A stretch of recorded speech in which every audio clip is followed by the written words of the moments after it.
President and the Senators of the Republic of the Philippines. Umpay tayo. Seka. Naiya ako sa inyo.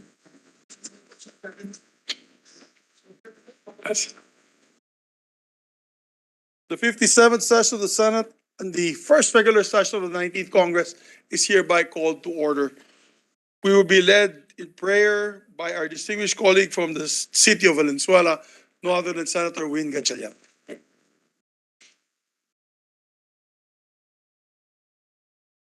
Let's close our eyes and pray. Heavenly Father, we praise you for the gift of another day. We offer you our highest praise and thanks as your grace has brought us together in this session. Naway magsilbing susi ang mga panukalang batas na tatalakayin sa araw na ito tungo sa kaunlaran ng bansa at maging sa pag-angat ng kalidad ng buhay ng bawat Pilipino. Hinihiling namin, Ama, na mapanatili sa amin ang katatagan at lakas ng loob sa gitna ng mga hamon na aming kinakaharap. Sa kabila ng transport strike na kasalukuyang nagaganap, gamitin mo kaming instrumento sa pagsulong ng konkretong solusyon para sa kapakinabangan ng jeepney drivers, mga kababayang gumagamit ng pampublikong transportasyon at ng gobyerno.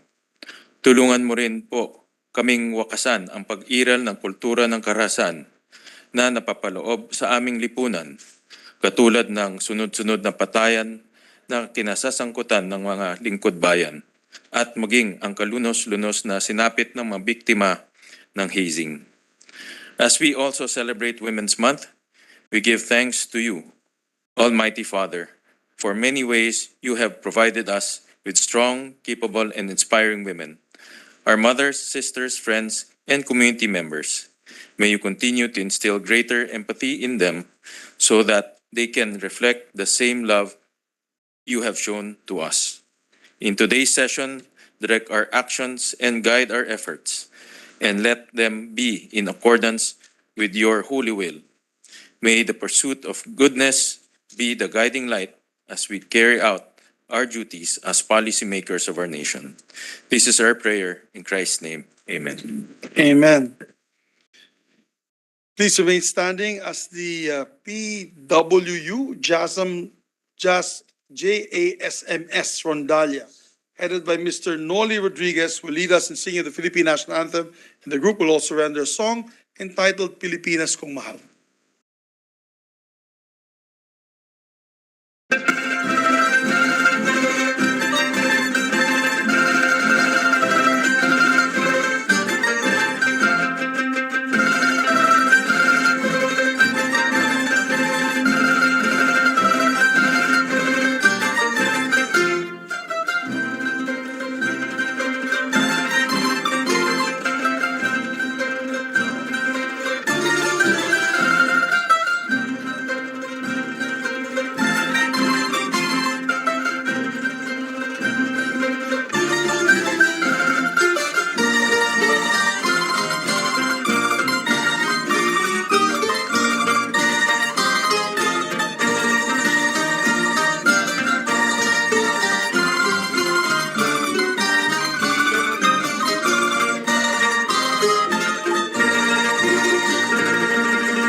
Thank you very much to the JASMS Rondalia. Maraming salamat po for the wonderful rendition of songs. Thank you.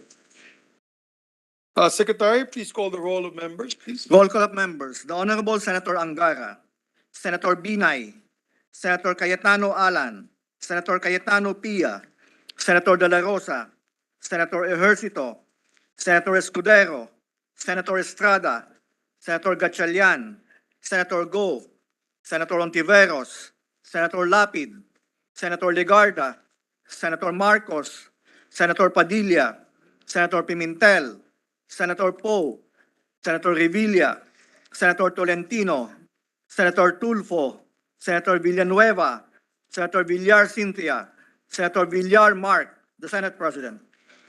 With 23 senators present, the chair declares the presence of a quorum. Majority Leader. Thank you, Mr. President. Before we proceed, Mr. President, may I be allowed to welcome some guests from the gallery? Guests of this representation, the wife of our good friend, Congressman Ed Chato of Bohol. We have with us Balilihan Mayor Maria Pureza Chato and Vice Mayor Esther Patricia Chato. We also with us the guests of Senator Bato de la Rosa, Abdul Jalal Indar de Campong, President of the Provincial Board Members League of BARM, guest of our colleague, Senator J.V. Ejercito, Subdivision and Housing Development Association, headed by Ms.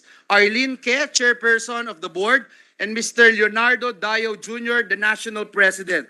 Guest of our Senate President and Secretary Bantug, Plenary Affairs Division of the Bangsamoro Transition Authority, headed by Aster Zahira Antenor. We welcome them in the Senate, Mr. President, and also Mr. Raymond Mitra, President and CEO of the Philippine Aerospace and Development Corporation. Yes, we'd like to welcome each and every guest to your Senate, to the Philippine Senate, your Senate, and thank you for your service, particularly for those public servants who are with us today.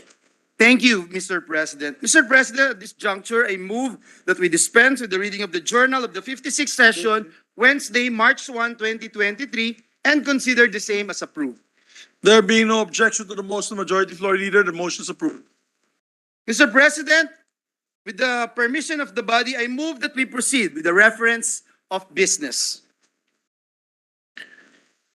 Secretary, if there being no objection, please proceed with the reference of business. Bills on first reading. Senate number 1941, granting the BCDA the power to assist the Department of National Defense in the creation of new military bases and facilities, amending for the purpose RA 7227 as amended by RA 9400 by Senator Tolentino. Further to Committees on Government Corporations, National Defense, and Reconciliation. 1942, establishing a Level 2 General Hospital in San Jose City, Nueva Ecija, to be known as Dr. Eleuterio R. Violago General Hospital, appropriating funds therefore, Senator Angara. Further to Committee on Rules.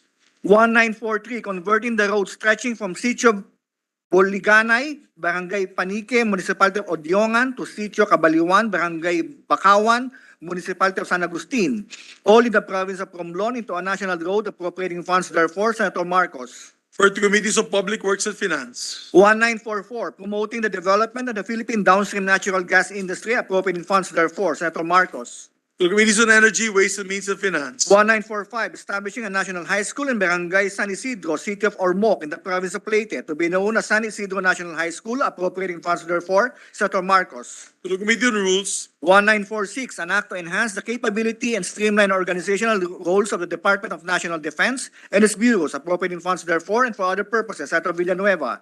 To the Committees on National Defense, Civil Service, and Finance. 1947, declaring Cagayan de Oro River and its immediate environs located in Cagayan de Oro City, province of Misamis Oriental, a cultural heritage zone. Senator Marcos. To the Committees on Culture and Arts and Tourism. 1948, establishing a TESDA Training and Assessment Center in the municipality of Dapa, Siargao Island, province of Surigao del Norte, to be known as the Surigao del Norte TESDA Training and Assessment Center, appropriating funds therefore, Senator Marcos. Committees on Higher Technical Vocational Education and Finance. 1949, establishing a College of Medicine in the University of Science and Technology of Southern Philippines, Cagayan de Oro City Campus, in Cagayan de Oro City, Province of Misamis Oriental, to be known as the University of Science and Technology of Southern Philippines College of Medicine, appropriating funds therefore, Senator Marcos. Committees on Higher Technical Vocational Education, Ways and Means and Finance. 1950, converting the Agusan del Norte Provincial Hospital in Butuan City, Province of Agusan del Norte, into a Level 3 Teaching and Training Hospital to be known as the Agusan del Norte General Hospital and Training Center, and appropriating funds therefore, Senator Marcos. Committee on Rules. 1951, granting additional benefits to Filipino centenarians, recognizing octogenarians and nonagenarians, and appropriating funds therefore. Amending for the purpose RA 10868 by Senator Ontiveros. The Committees on Social Justice and Finance. Resolutions. Proposed Senate Resolution 512, directing the appropriate committee of the Senate to undertake an inquiry on the alleged violation of San Fernando Electric Light and Power Company, Inc., in including the power supply agreement in the retail rates without the approval of the ERC. Senator Tulfo. Committee on Energy. 513, directing the appropriate Senate committee to conduct an inquiry on the series of aircraft crashes involving chartered flights, non-scheduled commercial flights, and pilot training schools, with the end view of strengthening the current aviation protocols and practices and ensuring compliance with international safety standards. Senator Revilla Jr. Committee on Public Services. 514, directing the appropriate Senate committees to conduct an inquiry to review the existing requirements of the GSIS on employees' retirement pension benefits, with the purpose of initiating a mandatory legislation to ensure the effective and efficient administration of granting such retirement pension benefits and evaluate the implementation of RA 7699 or the portability law. Senator Binay.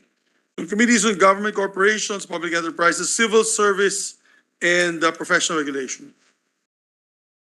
Majority Leader. Yes, Mr. President. Before we vote on third reading, Mr. President, may I just also recognize and acknowledge the Mayor of Capas Tarlac, Mayor Roseler Rodriguez, and Vice Mayor Alexander Espinosa. They are also here, Mr. President. To our mayors from Capas Tarlac and officials, welcome to your Senate. Mr. President, at this juncture, I move to consider on third reading Senate Bill number 1850. This is the bill on condonation of the agrarian reform debt. Printed copies of the bill were electronically distributed to the members on March 1, 2023 in compliance with the 3-day rule in the Constitution. I so move, Mr. President. There being no objection to the motion for third reading on Senate Bill number 1850, we now ask the Secretary to read the title of the measure and proceed with the voting. In interest of loans arising from the award of agricultural lands under the Comprehensive Agrarian Reform Program as of December 31, 2022, and for other purposes. Please proceed. Roll call vote.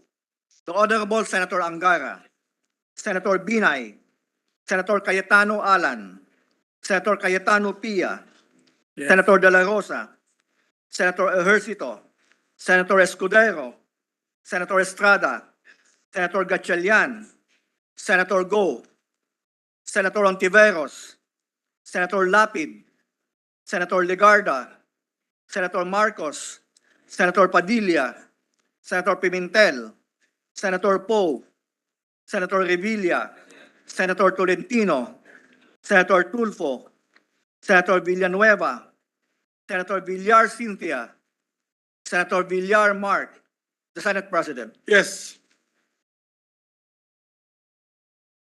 With 23 affirmative votes, 0 negative votes, 0 abstention, Senate Bill number 1850 is approved on third reading. Congratulations to the sponsors and authors. Thank you very much, Mr. President. We congratulate Senator Cynthia Villar, our chairperson of the Committee on Agriculture. At this juncture, Mr. President, I move to consider on third reading Senate Bill number 1604. This is the Bill on Academic Recovery and Accessible Learning Aral Program Act. Printed copies of the bill were electronically distributed to the members on March 2, 2023 in compliance with the 3-day rule in the Constitution. I so move, Mr. President. There being no objection to the motion of the majority floor leader, Senate Bill number 1604 for third reading is in order. May I ask the Secretary to read the title of the measure and proceed with the roll call vote. An act establishing an academic recovery and accessible learning ARAL program, appropriating funds therefore and for other purposes. Roll call vote.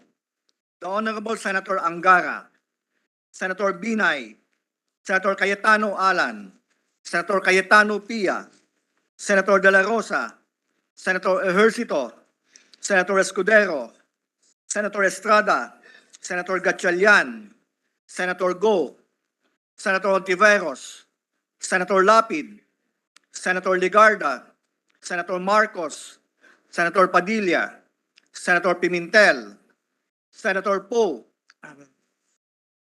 Senator Revilla, Senator Tolentino, Senator Tulfo, Senator Villanueva, Senator Villar Cynthia, Senator Villar Mark, the Senate President. Yes. With 22 affirmative votes, 1 negative vote, Senate Bill number 1604 is approved on third reading. Congratulations to sponsors and authors. We'd like to recognize our minority floor leader. Yes, Mr. President, Senator Coco Pimentel is seeking the floor. I will submit a written explanation of my vote, Mr. President. We take note. Thank you very much. Minority leader. We'd like to recognize Senator Risa Ontiveros.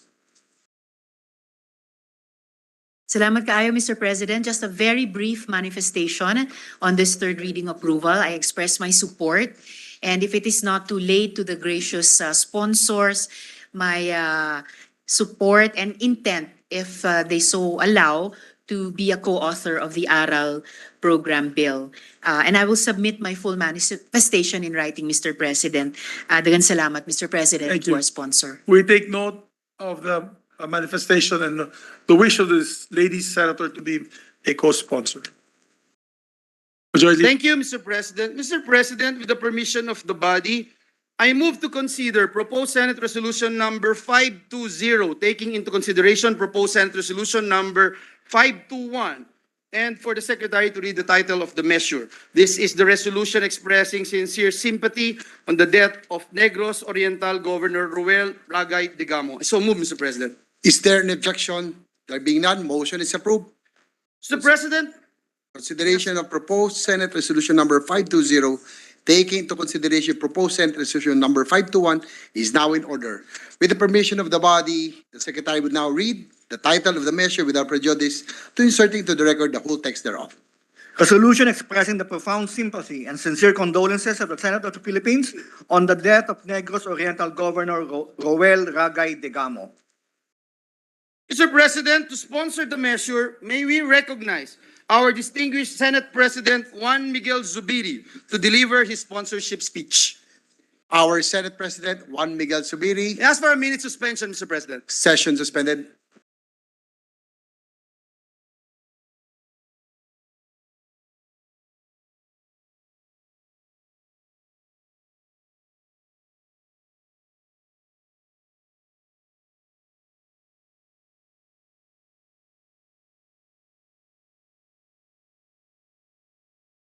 For the previous question, to recognize our distinguished Senate President, Senator Juan Miguel Zubiri. The sponsor of the measure, our Senate President, Juan Miguel Zubiri, is recognized. Thank you very much, Mr. President. If I may be allowed by the body to sponsor Senate Resolution number 520. Mr. President, I join the people of Negros Oriental and members of the Senate in honoring the life of our good friend, Governor Roel Ragay Digamo. In the middle of all the necessary discourse about the series of senseless killings targeting politicians across the country, I wanted to take some time to remember Governor Digamo beyond tragedy, the tragedy of his death. He was rather, every bit a man of and for the people. He was a hardworking civil servant even before he entered politics, and he brought that same humility and working man's discipline into his political career. His leadership was marked by flagship programs such as the HELP program, Health, Education, Environment, Livelihood programs, and projects for peace and development, and landmark efforts to move Negros Oriental towards a future powered by renewable energy. He was a well-loved leader, winning his people's trust and confidence in consecutive runs for the gubernatorial seat. And though his death was senseless, the fact that he spent his last moments on earth opening his home, Mr. President, opening his home and attending to his constituents is telling of the kind of man he was, a truly committed public servant. There will be time later on, after this speech, to discuss the brutal circumstance of his death, which we all rightfully feel strongly about. And indeed, we join the Digamo family in seeking justice for his death. But for now, we remember Governor Digamo for the life that he lived and the legacy of service that he leaves behind. Maraming salamat, Mr. President, and I hope you can support, all our colleagues will support the passage of this resolution. Thank you. Thank you, our Senate President, Juan Miguel Zubiri. Yes, Mr. President, I would Majority just Leader. like to, Mr. President, insert for the record this representation's sponsorship speech in this particular resolution, as I will deliver a sponsorship speech on the sense of the Senate later on. At this juncture, Mr. President, Senator Cynthia Villar would like to co-sponsor the measure. I move that she be recognized, Mr. President. Senator Cynthia Villar is recognized. Mr. President, my dear colleagues in the Senate, good afternoon. I rise to co-sponsor with a heavy heart proposed Senate Resolution number 520, taking into consideration the proposed Senate Resolution number 521 I filed, expressing the Senate's profound sympathy and condolences on the untimely demise of Governor Roel Ragal Digamo of Negros Oriental.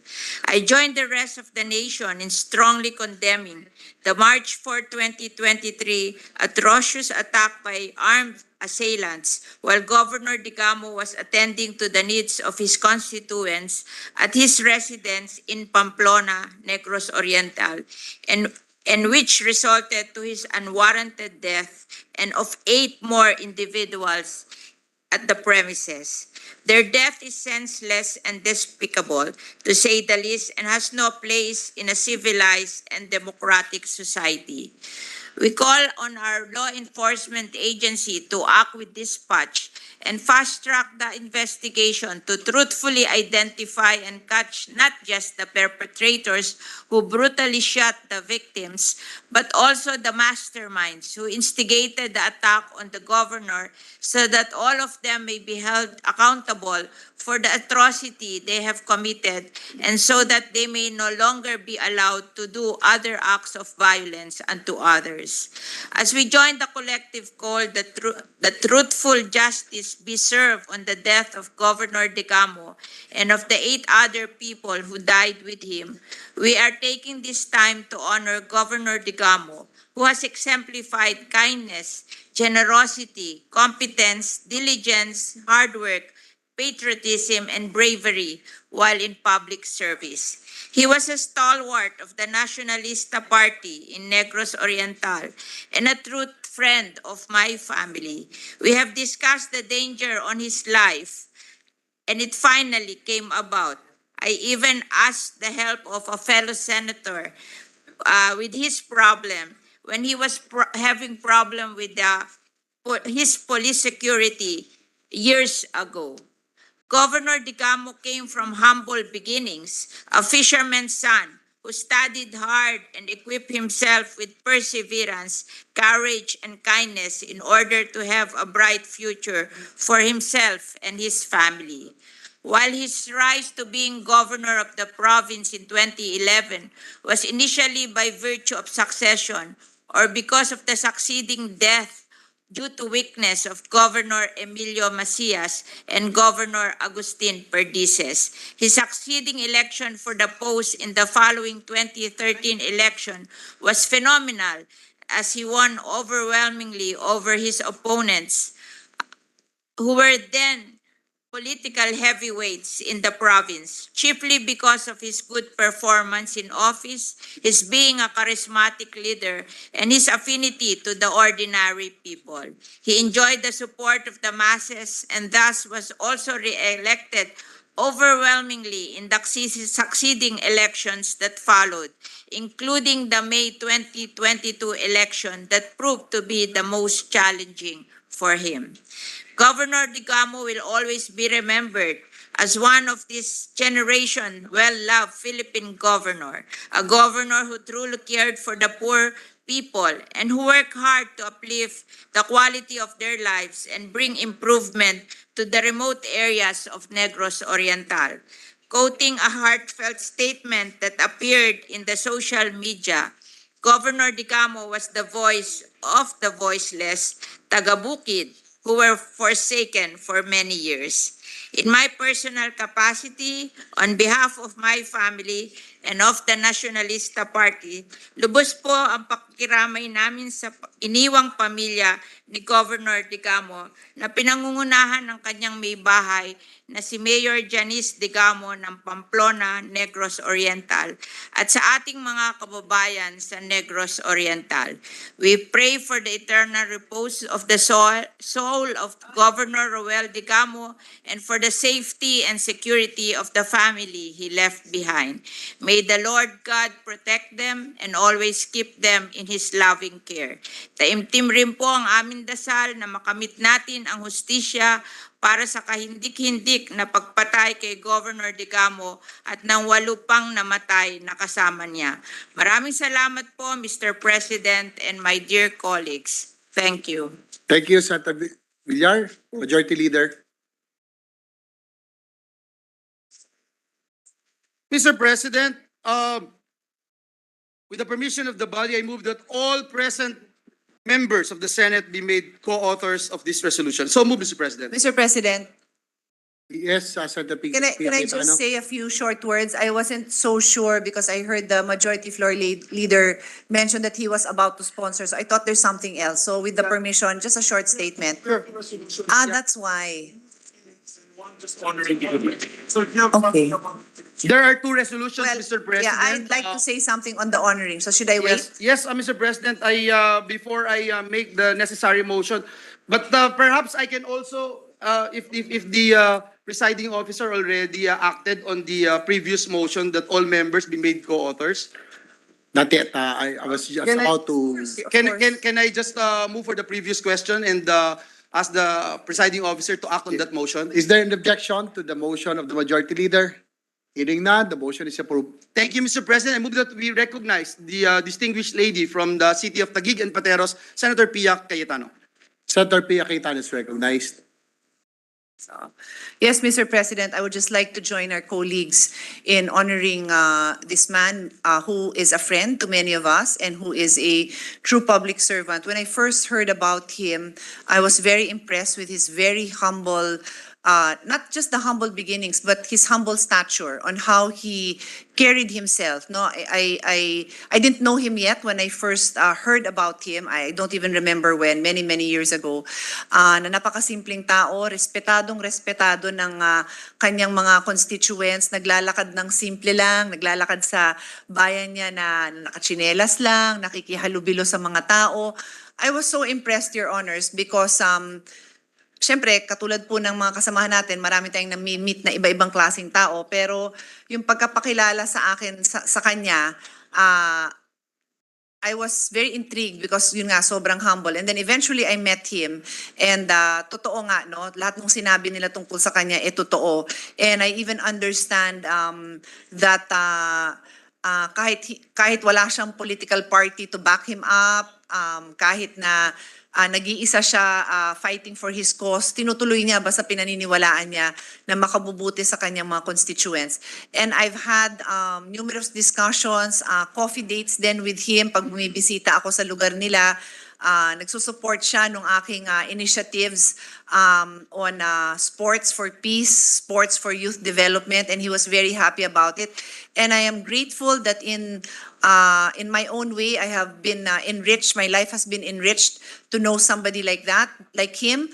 But it also brings me a lot of sadness that this person will no longer walk with us in this earth, walk with us in our country, and to continue to be able to share all the good things that he has done that is now in our hands. No, that there would be more public servants like him, and that we who have known him can continue to support his legacy now that he is no longer with us. Thank you, Mr. President.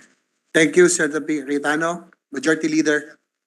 Yes, Mr. President. Mr. President, there being no other member who wishes to interpolate or propose any amendments to the measure, I move that we adopt proposed Senate Resolution number 520, taking into consideration proposed Senate Resolution number 521, subject to style. So move, Mr. President.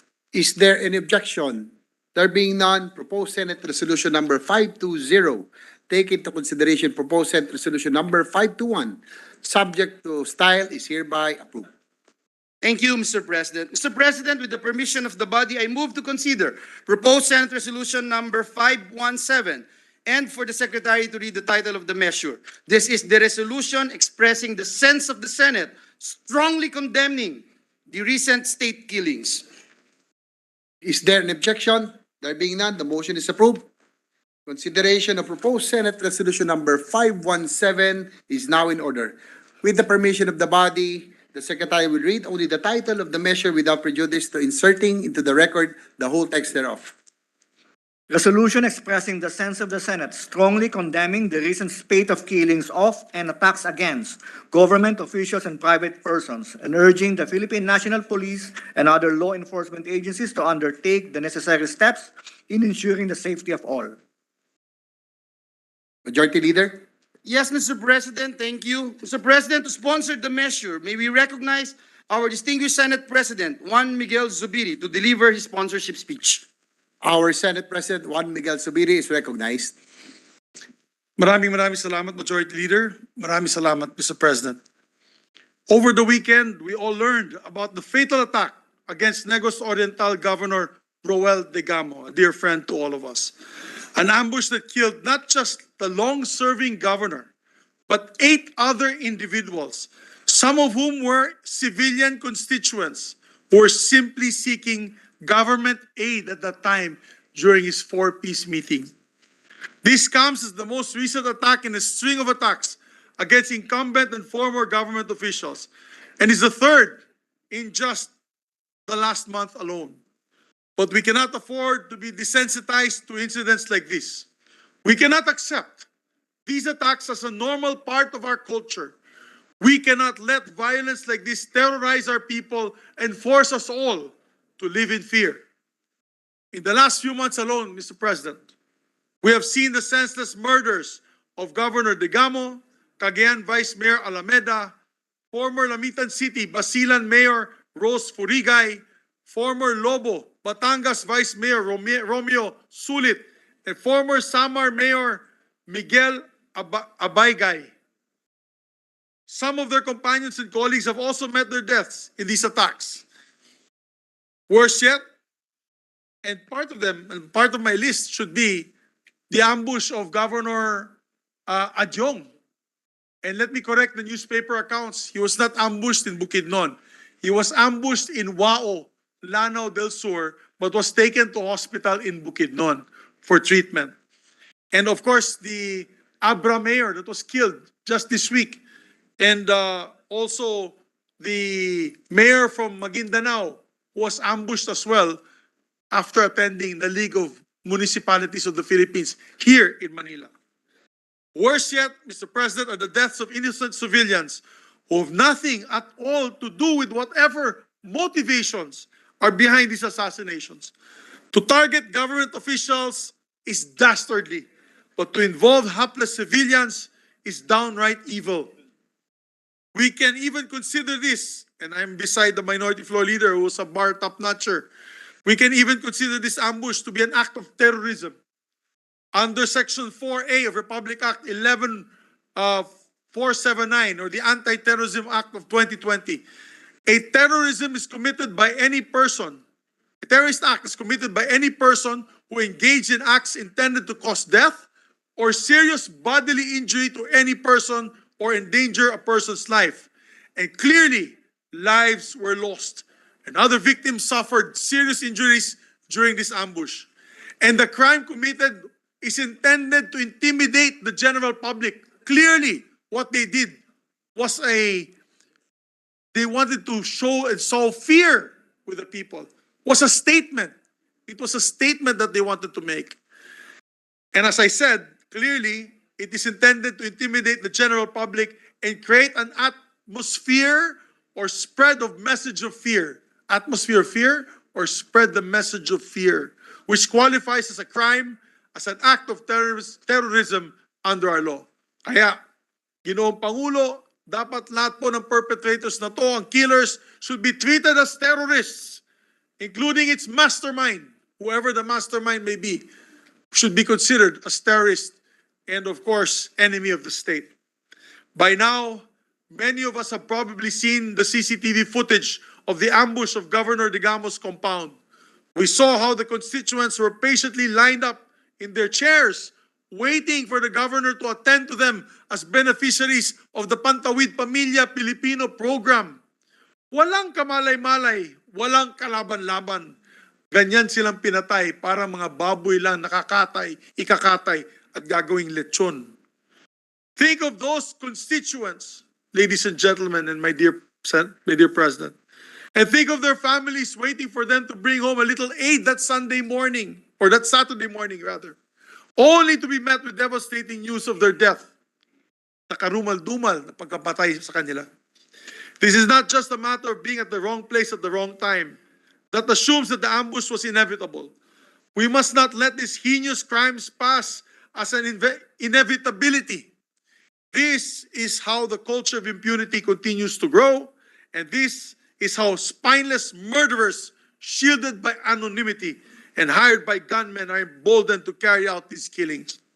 This is why, Mr. President, we are appealing urgently to the Philippine National Police, our law enforcement agencies, to step up their efforts against these killings. That means arresting the perpetrators behind the Digamo ambush, yes, but it also means preventing similar crimes from happening in the future. Naubos na po ang tiwala ng taong bayan na kaya silang protektahan ng gobyerno. Every incident like this ambush, is a failure of police intelligence, of police visibility, and our peace and security efforts. We have already failed Governor Digamo and his constituents. We cannot keep on failing, not when lives are at stake. So we call on the PNP to live up to their mandate to serve and to protect the Filipino people. Kamay na bakal na po ang kailangan natin, Mr. President. Parang hindi na natatakot itong mga killers na ito, hired man o politically motivated. Kailangan silang matuto na unang-una, pag may ginawa silang krimen, let the full weight and full force of the law be put upon them. And without fear or favor, pagkaganyan ay malaking deterrence na yan in the future na may mangyari sa ating mga kababayan. So once again, Mr. President, I seek the support of our dear colleagues for the passage of this measure. And we also like to remind the PNP and the forces in charge of protecting our people to do double time their work protecting our republic. Maraming salamat po, Mr. President. Thank you, our Senate President, Juan Miguel Zubiri, Majority Leader. Yes, Mr. President, may I also be allowed to co-sponsor the measure, Mr. President? The Majority Leader is recognized. Thank you, Mr. President. Esteemed colleagues, nakakagalit, kahindik-hindik at nakakapanghinayang. Ito po ang ating naramdaman nung makita natin ang video kung saan ang ating kaibigan ay walang pakundangang pinaulanan ng bala sa mismong kanyang tahanan. Mr. President, there are no words that can adequately and appropriately describe the waves of emotions that we feel upon hearing the news on the attack against a good friend, Governor Ruel Digamo of Negros Oriental. Our sincerest condolences to his family, kay Mayor Janice, sa kanyang mga anak, sa mga kababayan natin sa Negros Oriental. Ginoong Pangulo, kasangga natin si Governor Digamo sa ating mga advokasya mula pa noong tayo ay nasa TESDA. Buo po ang kanyang suporta lagi tuwing nagkakaroon tayo ng mga career orientation, advocacy, at mass graduation. Noong pong ginawa natin yung 2,546 textbook students ng Negros Oriental taong 2015. Kasama rin po natin siya nitong nakaraang eleksyon sa pag-ikot at pag-implementa ng ating mga proyekto. Mr. President, in broad daylight and in his own home, while attending to his constituents, sabi niyo nga po, Ginoong Pangulo, giving aid to his constituents. These criminals opened fire at Governor Degamo. 8 more persons would also be killed. Dinamay pa po, Ginoong Pangulo, ang mga inosenteng sibilyan. Ginoong Pangulo, maging si Satanas, nagimbal sa kawalang yaan ng mga ito. Wala po silang takot sa gobyerno. Walang katiting na takot sa ating mga otoridad. Mga walang konsensya at walang kaluluwa. Shameless, barbaric, Mr. President. While we laud the efforts of our PNP sa paghuli at pagtugis sa mga perpetrators, we ask them, Mr. President, to be more proactive in protecting our public officials, in protecting our people. Hindi po may kakaila na planadong-planado ang aktong pagpaslang kay Governor Degamo.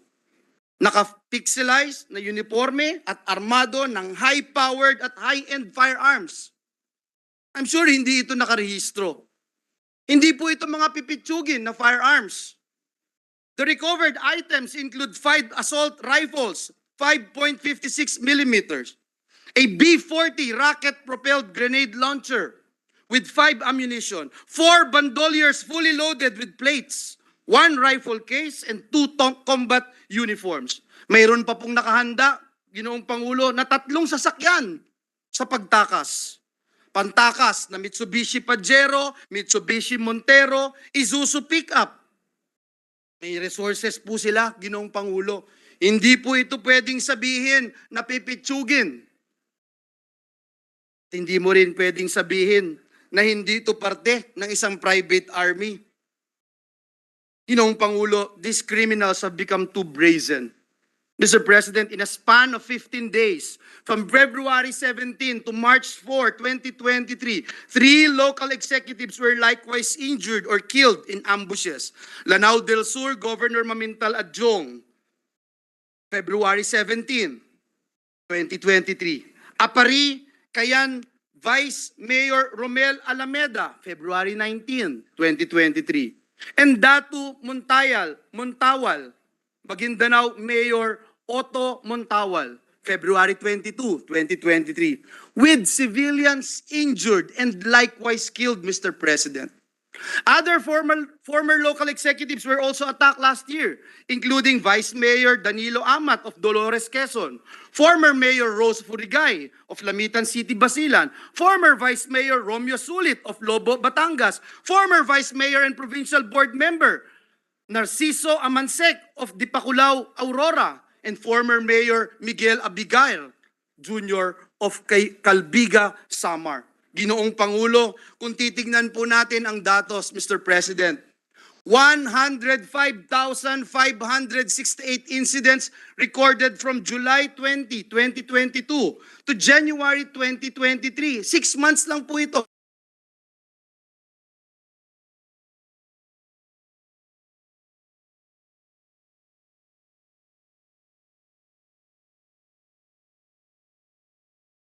In Mindanao.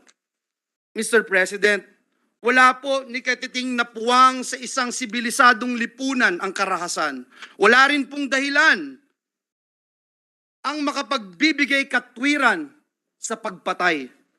Ang nangyari po kay Governor Degamo ay sampal sa ating pamahalaan.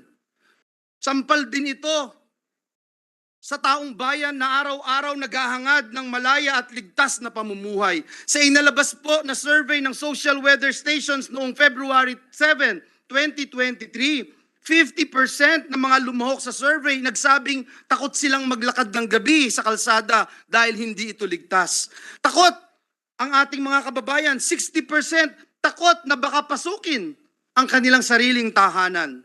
Sino nga bang hindi magigimbal, Mr. President, na makita ang video, tahanan mismo ng ating gobernador ng Negros Oriental? Papasukin lamang ng ganun-ganun. How much more ang ordinaryong mamamayan? Mr. President, hustisya ang ating panawagan. Kaisa ng mga biktima ng karahasan at karumal-dumal na krimen. We urge our law enforcement agencies in the strongest sense to do everything in their power to ensure that these criminals will know the full extent of the law. we are calling on them for the conduct of prompt, impartial, and efficient investigation and prosecution of cases. Dismantling private armies, Mr. President. Again, to the families and constituents of Governor Degamo and others whose families are victims of these senseless killings, we are one with you in demanding justice. We likewise offer our full support to our law enforcement agencies to take the necessary actions to ensure that our rule of law will be upheld. Mr. President, our Senate will go to the ends of the earth and back to end this culture of impunity. I will say it again. This Senate will go to the ends of the earth and back to end this culture of impunity. We will not allow heinous and abominable crimes to become our state of affairs. Our country will be ruled by laws and basic human decency shall prevail. Maraming salamat po at hinihingi natin ang suporta ng bawat isa nating kasama dito sa bulwagang ito. Mr. President, at this juncture to co-sponsor the measure is the distinguished gentleman from Cavite, Senator Ramon Bong Revilla Jr. Our distinguished colleague from the province of Cavite, Senator Bong Revilla, is recognized. Mr. President, nakakapangilabot, nakakagigil, nakakagalit. Lantaran ng pang-aabuso ng mga masamang loob na tila wala nang sinasanto. Mr. President, the recent assassination of Negros Oriental Governor Roel Degamo is truly at the height of atrocity. Masahol pa sa hayop ang paglalapastangan sa ating batas. Sobra na ang pangangamba ng taong bayan sa mga sunod-sunod na tila pagdiyos-diyosan ng mga halang na kaluluwang mga kriminal. The brazeness of these attacks is as revolting as it is enraging. Pati mga walang kinalaman na nandoon ng dahil lamang sa ayuda ay walang habas na pinagbabaril hanggang sa mamatay ng walang kalaban-laban. Mga babae, mga bata, matanda. Hindi na tao mga ito, Ginoong Pangulo. Sila ay mga demonyo na pera-pera lang. Mga kampo ni Satanas na hindi na dapat pamarisan at wala ng puwang sa ating lipunan. This is obviously a systematic gun-for-hire attack. Kaya nga ang mas malalim na katanungan, sino ba ang nasa likod ng krimen na ito? The gunmen are but small fishes. Ang kailangan nating tugisin ay ang mga masters. So to speak, we already have the bullets that killed. But these bullets will not discharge by themselves without those who aim them at the target and cause them to be fired. Sila ang mga duwag na nagtatago sa likod ng armas at pera.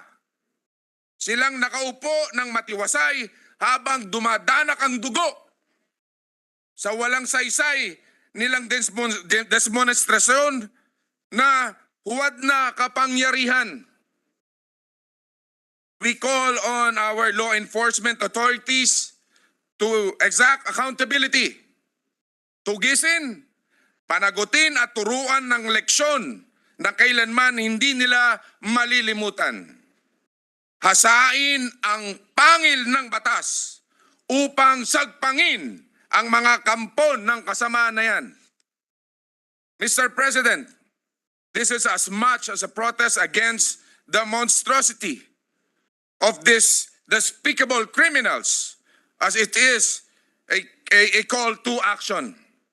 While the efforts of the PNP and the authorities are making headway in showing we are in charge, there is still much to be done. Kailangan tuloy-tuloy niyong ipakita na you are still in control of the situation.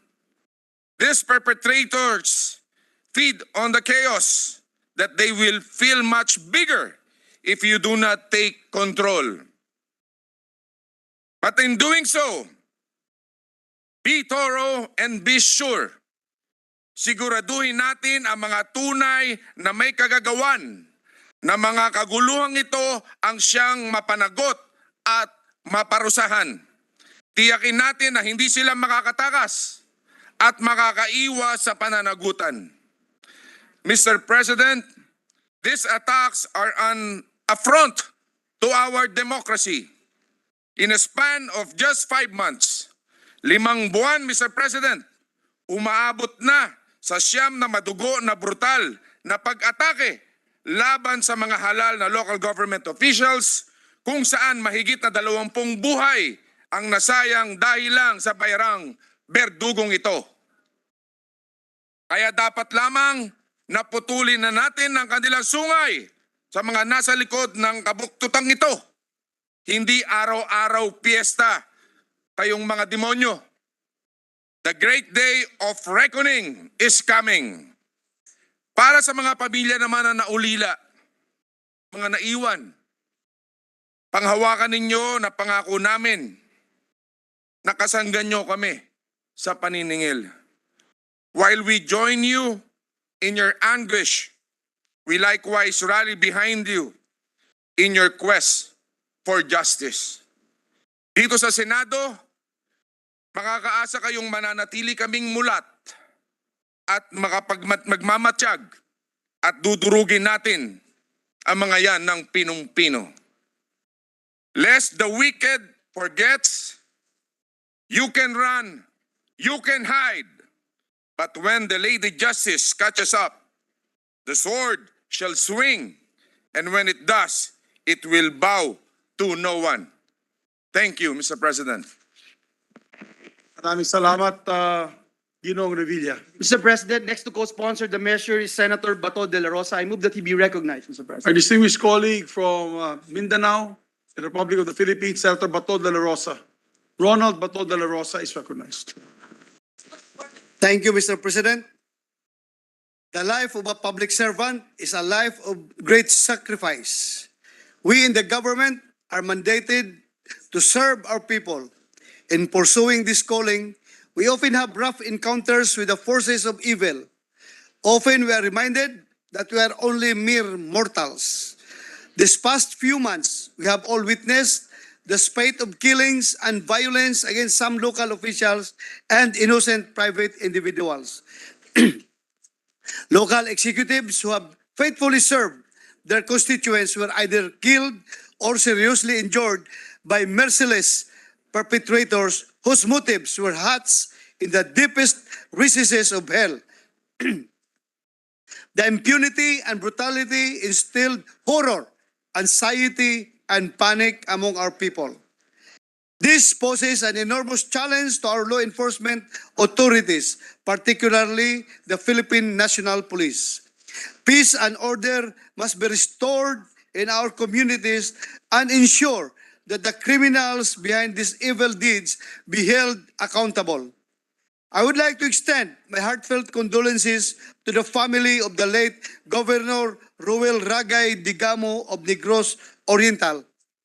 Mr. President, during the last Congress, the good governor appeared before the Committee on Public Order and Dangerous Drugs and shed light on the series of killings in his province.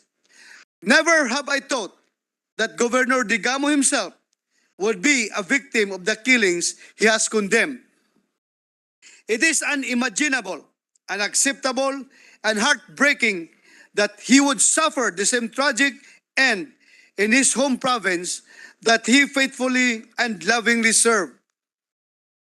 He was optimistic and shared his campaign to improve the law and order situation in Negros Oriental, uphill battle that he had to face. I likewise grieve with the families of other local officials who have been victims of savagery and barbarity. Words cannot express the sadness and despair of their families and constituents. To the PNP and other law enforcement agencies, you are expected to rise above and take control all of the situation, reestablish law and order. Today, more than ever, your presence and concerted efforts in providing security to the community are urgently needed. Respond to this call and be true to your mission in upholding public safety and security for our people. Thank you, Mr. President. Maraming salamat to my distinguished colleague, Senator Bato de la Rosa. Mr. President, next to co-sponsor the measures, the distinguished gentleman from Davao region in the province of Batangas, Senator Bongo. Our distinguished Move that he colleague, be recognized, Senator Mr. Bongo is recognized. Mr. President and distinguished colleagues, I stand before you today with immense sadness as we take into consideration this measure before us. First of all, I condole with the family of the late Negros Oriental Governor Roel Digamo, isang Bisaya rin po. I have known him for being a loyal ally during the Duterte administration and a reliable partner in public service. Governor Digamo died while literally serving his constituents last Saturday. The late governor was there working for the people of Negros Oriental. He was truly a servant of the people. Nakikiramay rin po ako sa pamilya ng iba pang nasawi sa pangyayaring ito. Katulad rin po ng kanilang gobernador, marami din po ang nasawi at nasaktan ay andun upang maglingkod sa kapwa nating Pilipino. Mr. President, huwag nating hayaan na manaig po ang mga masasamang loob na walang hiyang pumapatay ng kapwa-tao. Ang nangyari po kay Governor Digamo ay isa lamang po sa mga dumaraming kaso ng pagpatay ng mga government officials at private individual sa ating bansa na kapag hindi po naagapan ay baka lumagana pa. Noon pong nakaraan na taon, napakarami pong local executives na hindi rin po pinalagpas ng mga mamamatay tao na ito. Several killing incidents even took place in broad daylight. Patunay lamang po kung gaano kalakas ang loob ng mga taong ito na pumatay kung saan at kailan nila gusto. Mr. President, local executives na po ito, if they were not spared, paano na lang po yung mga ordinaryong mamamayan na hindi kayang protektahan ang mga sarili nila. To our authorities, magtulungan po tayo. Buo po ang aking suporta at tiwala sa inyo sa pag-imbestiga sa mga insidenteng ito. Gawin po natin ang lahat ng ating makakaya to make sure that justice will be served. Let us continue to uphold and protect the rights and safety of our people. Iparamdam po natin sa kanila that we are doing our best to make sure that they are secured dahil nandito ang kanilang gobyerno. Let us not afraid in doing our work for our people. Let us not waver in our commitment as servants of the people. Instead, we must be more steadfast and more committed to do what we swore to do for our country and the Filipino people. The life of Governor Digamo is an inspiration for all of us to do everything that we can as public servants while we still can. No, minsan lang tayo dadaan sa mundong ito. Gawin na po natin ang lahat ng tulong at kabutihan na pwede natin gawin sa ating kapwa. I call on our authorities to pursue and arrest the rest of the perpetrators of this dastardly and cowardly act which also harm innocent civilians. Justice must be served for the family and the people of Negros Oriental. There's no place for this kind of violence in a democracy such as ours. Thank you, Mr. President. Maraming salamat, Senator Bongo. Mr. President, next to co-sponsor the measures, the gentleman from Valenzuela, Senator Win Gatchalian. I move that he be recognized, Mr. Our President. distinguished colleague from the city of Valenzuela, Senator Sherwin Gatchalian is recognized. Thank you, Mr. President. Mr. President, honorable colleagues in the Senate, a pleasant afternoon to you all. In solidarity with my colleagues, I join them in filing Senate Resolution 517 that condemns the recent wave of killings and attacks against government officials and private persons in our country. In just a short span of 15 days from February 17 to March 4, at least 3 local executives were injured or killed in ambushes. At kaugnay sa kaso ng walang awang pagpatay kay Governor Roel Digamo, may mas malala pa ba sa pagpaslang ng isang lingkod bayan habang tapat na naglilingkod sa kanyang mga kababayan? In the wake of these cruel killings, clearly, there has been an uptick in attacks on local government officials. At kung nagdudulot ito ng takot sa ating mga lokal na opisyal, tiyak na nagdudulot din ito ng pangamba sa mga ordinaryo nating kababayan. Dahil kung mismong mga mambabatas na opisyal na natin ang napupunteriya ng masasamang loob, paano pa kaya ang mga ordinaryong mamayan na walang sapat na proteksyon? Mr. President, such act of violence and intimidation have no place in a civilized and democratic society such as ours. And this senseless murder of innocent people is an affront to every citizen who respects the rule of law. In the strongest terms, I join my fellow colleagues in the Senate in calling on the Philippine National Police and other law enforcement agencies to exert every bit of their power to apprehend those responsible for these killings and attacks. Huwag na ho sana nating hintayin na may dumagdag pa sa listahan ng mga lingkod bayan na mapapaslang. More killings and attacks will occur if assailants are seen to be escaping justice. Let us exert our maximum effort until those responsible for these heinous crimes have been held accountable. Let us ensure that justice is served as soon as possible.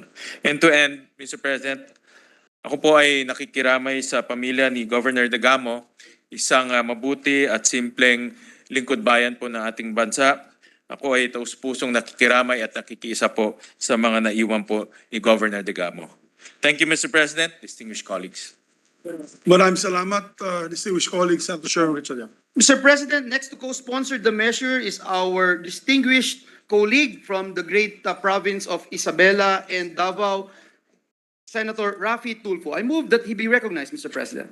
Our distinguished colleague from Isabela, Republic of the Philippines, Senator Raffy Tulfo is recognized. Mr. President, noong Sabado ng umaga, napanood ko po yung CCTV video na ipinasa po sa akin through the Senate chat, group chat.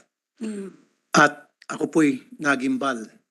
Short of saying, halos hindi po ako makahinga at hindi makapaniwala na hindi po aking mga balahibo dahil daig pa yung nasa pelikula yung ginawa pong assault ng 5 katao na may bitbit na mga high-powered firearms, walang kaabog-abog, nagpaputok, pinaputukan lahat. Walang kaabog-abog, pinaputukan ang ilang mga bodyguards, maging ang ilang mga sibilyan. Ang tanong, bakit ang lakas ng loob ng mga ito para gawin ang karumaldumal na krimen na yun? Ang tanong, ulit, kung yun po ay nagawa sa isang tao, sa isang opisyal ng gobyerno, pinakamataas pa man din na ranggo sa isang probinsya, governor so to speak, na gwardyado, ano pa kaya sa mga ordinary nating mamamayan? Although ako po'y nagpapasalamat sa ating mga otoridad, PNP and the military, dahil nahuli na po ang ilan sa mga suspects. At meron pa nga doon isa na namatay. However, meron pa rin pong pakukulang ating mga otoridad. Maybe sa intelligence. Ang pagkakaalam ko po, matagal na nakakatanggap ng death threat si Governor Roel Digamo. Now, kung siya po'y nakatanggap ng death threat, sana man lang ang ating mga otoridad, lalo ng mga kapulisan, gumawa ng paraan na para siya ay mabigyan ng maayos na proteksyon. Kitang-kita po doon sa video na walang police presence, wala pong police visibility, wala pong police mobile car. Nakapasok po yung mga salarin, kumatok sa gate, isang maliit, maybe a bodyguard, ang humarap doon sa mga suspect at agad pinutukan. Mr. President, paulit-ulit na lang nangyari ito. In the past few days, sunod-sunod po ang pagka-assassinate sa mga taong gobyerno, sa mga may posisyon sa gobyerno. Well, alam po na mga kinukulan kung sino mga suspect. Itong nangyari ngayon kay Governor Digamo, alam na alam ng lahat. Pati siguro po yung pusang kalye, alam kung sinong suspect. Pero, bakit wala pa rin ginagawa mga otoridad? Proseso, sabi nila. Of course, we have to go to the process. Pero sana man lang, someone has to speak and to tell the truth. Sana, isa doon sa mga nahuling suspect, lumantad at sabihin agad kung sino ang kanyang amo, kung sino ang mastermind. Nakakalungkot nga lang, Mr. President, nangyayari ito at mangyari pa muli as long as namamayagpag ang pera ng droga at ang pera ng sugal, sapagkat sa mga perang yon nabibili ang marami sa ating mga otoridad. Nakakalungkot naman lang sabihin to, Mr. President, pero that is the truth. Kaisa po ako sa lahat na para hanapan ng solusyon, matigil ang karasang ganito. Maraming salamat, Mr. President. Maraming salamat, Ginoong Raffy Tulfo. Thank you, Mr. President. Next to co-sponsor the measures, the distinguished Minority Leader, Senator Risa Ontiveros. Deputy Minority Leader, I move that she be recognized, Mr. President. Our Deputy Minority Floor Leader, distinguished Lady Senator, Senator Santiveros is recognized. Salamat kaayo, Mr. President. Mr. President, I wish to associate myself with both resolutions and ask that I be allowed to make a manifestation on Senate Resolution number 517. Ako po'y sumasang-ayon sa panawagan na kundinahin ang walang habas na pamamaslang kay Governor Roel de Gamo. Kanina ay ako'y naghain ng Senate Resolution number 518 which calls for an investigation in aid of legislation on that brazen killing of Gov. Roel and the spate of killings of elected public officials. It is my belief that given the frequency of attacks on public officials, it is imperative that we look into the causes and drivers of these incidents so that we can institute the necessary measures, whether policy pa po yan o legal o law enforcement, para subukang maiwasan ang ganitong mga pangyayari. Halimbawa po, hindi ko po maiwasang isipin na ang pagpatay kay Gov. De Gamo ay may kinalaman sa desisyon ng COMELEC na siya ay iluklok bilang gobernador ng Negros Oriental matapos idiskwalipika ang boto ng isang nuisance candidate. Does it not cause us to reflect on whether or not this violence was preventable had the nuisance candidate been declared a nuisance earlier on and the first proclaimed governor allowed to occupy the gubernatorial post? Hindi ko din po maiwasan na tanungin sa aking sarili kung bakit nakasuot ng pixelized fatigues ang mga bumaril kay Gov. Ruel. Naalala ko tuloy ang hearing ng Committee on Public Order ni Sen. Doroy last Congress tungkol sa vigilante killing sa Negros na ang isang lumitaw din ay naka-military outfit ang mga pumatay. While I support in broad strokes the call to investigate the killing, sa akin pong palagay, it is important to also look at the other institutions and how they may, whether deliberately or not, have contributed to the violence visited upon public officials. Halimbawa, when we hear election-related violence, we usually think of acts of violence in the lead up to or immediately after an electoral contest. Paano kung matagal na ang eleksyon, pero ang ugat ng karahasan ay eleksyon pa din? What is our framework for that? Ako po ay lubos na nakikiramay sa pamilya ni Gov. De Gamo, lalo na ang kanyang may bahay na si Mayor Janice. We honor his memory and the memory of the other elected public officials who have fallen, including Cagayan Vice Mayor Romel Almeda of Datu Montawal, Maguindanao del Sur, former Vice Mayor Danilo Amat of Quezon, Quezon Province, former Vice Mayor Romeo Sulit of Lobo, Batangas, and former Mayor Rosita Furigay of Lamitan City, Basilan. Ngunit, mauulit po ang ganitong pamamaslang kung hindi natin tukuyin ang punot dulo ng problema. Salamat kaayo, Mr. President. Thank you very much, our distinguished Deputy Minority Leader. Mr. President, next to co-sponsor the measure is our distinguished colleague from the great city of San Juan, Senator Jinggoy Estrada. I move that he be recognized, Mr. President. Our distinguished colleague from the city of San Juan and also the chairman of the Committee on National Defense, Senator Jinggoy Estrada. Thank you, Mr. President. Mr. President, I would like to convey my strong association, Senate Resolution number 517. It is indeed heartbreaking to listen to news reports about the seemingly wanton assaults and killings of our incumbent and former elected officials.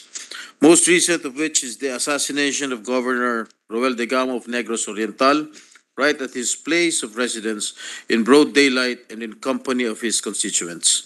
Ginoong Pangulo, kung ating mga halal na opisyales na pinakamataas pa ang katungkulan sa kanilang LGUs ay hindi ligtas sa ganitong panganib, paano pa nga po kaya ang ating mga ordinaryong mamamayan? Hindi ko rin po alam ang sagot sa tanong na ito. Pero ang alam ko lang ay wala po tayong ibang aasahan kundi ang agarang aksyon ng ating kapulisan at ang mas epektido at mas maigting pang anti-criminality program ng ating Philippine National Police, ng ating LGUs at ng ating pang ibang law enforcement agencies at public order and safety auxiliary and augmentation forces. A couple of months ago, we have taken up these issues during our discussions on the SIM card registration bill, and now we are back to deliberating on issues on criminality. But at least now we know that we have positively and concretely contributed to the nation's anti-criminality efforts with the recent passage of the SIM Registration Act. Kung panunurin naman po natin ang mga CCTV footages na ma-ambush nito, ay masasaksihan natin ang mga walang pakundangang pagpatay, parang wala ng takot ang mga guns for hire nito at para bang sinusubok ang ating kakayahan mapanagot sila sa kanilang krimen. Kaya naman po, ang aking marubdob na panawagan sa ating kinaukulan na huwag tigilan ang paglutas sa mga kasong ito. Naplakahan na natin ang mga sasakyang ginamit kung ito ay tunay na plaka o mga nakaw plaka at nakuna naman ng CCTV ang mga nagnakaw na ito. At least ay may mahalagang lead na po tayo. Meron tayong mga CCTV footages, meron pong mga witnesses, at meron malakas na panawagan para sa hustisya para sa ating mga pinatay na lingkod bayan. I also call on the PNP to please intensify its crime investigation and solution program, particularly on these guns for hire cases. Lagi naman pong naka-uniforme ng pulis o sundalo ang mga salaring ito. Meron pong batas na nagpaparusa sa illegal na pagsuot at paggamit ng mga uniforming ito. Meron naman pong pulisiya, ang PNP at ang AFP na dapat ay laging coordinated ang mga operasyon at galaw ng kanilang mga tao kada papasok sa ibang teritoryo, maging ito ay mga secret missions pa. Kung meron sanang lagi pumupuna, nagre-report at umaaksyon ng mga kahina-hinalang galaw ng mga uniformadong taong ito, ay marami po sana ang krimen na doon pa lang ay napigilan na. Kung mas marami pa po sana ang checkpoints at choke points, lalo na doon sa mga kalsadang posibleng gamitin sa pagtakas ng kanilang mga getaway vehicles, ay naampatan na rin sana ang mga krimen na ito. Lalo na rin siguro kung mas gagalingan pa ng ating Philippine National Police ang kanilang intelligence operations at crime solution capabilities, pati na rin ang kanilang forensics capacity. Kayo na rin ang kakayang matukoy agad ang mga mastermind sa likod ng mga pagpapatay na ito bago pa sila makatakas sa pananagutan ng batas. Hindi po kailangan masayang ang buhay ng nasirang Governor Roel Degamo at ng iba pang opisyales at ng mga inosenteng buhay na nadamay. Bagamat hindi po nag-expire ang panawagan para sa hustisya, ay hindi rin naman po magiging makatarungan kung hahayaan na lamang natin sila na dumagdag pa sa statistics ng ating unsolved crimes. Nananawagan po ako para sa malawakang pagtutulungan sa mga sangay ng ating DILG, DOJ at ng PNP para sa maigting na peace, order and safety, security at justice system sa ating bansa. Maraming salamat po, Ginoong Pangulo. Maraming salamat, Senator Estrada. Thank you, Mr. President, and with the permission of the body, may I move that all members of the Senate be made co-authors of this resolution. So move, Mr. President. There being no objection, the motion is approved. Mr. President, no member who wishes to interpolate or propose any amendments to this measure. I now move that we adopt proposed Senate Resolution number 517, subject to style. So moved, Mr. President. There being no objection to the motion, proposed Senate Resolution number 517 is hereby adopted by the Senate.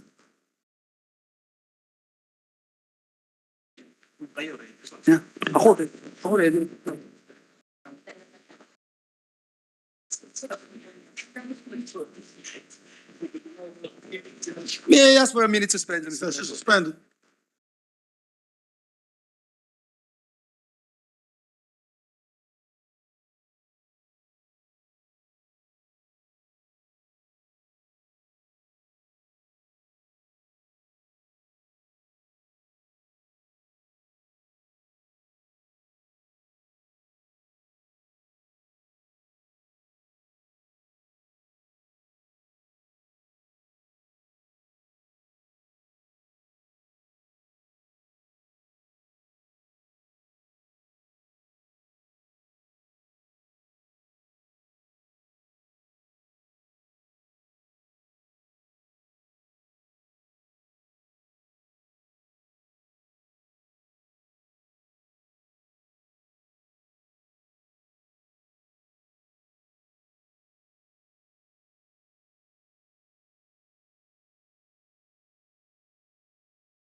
Thank you, Mr. President.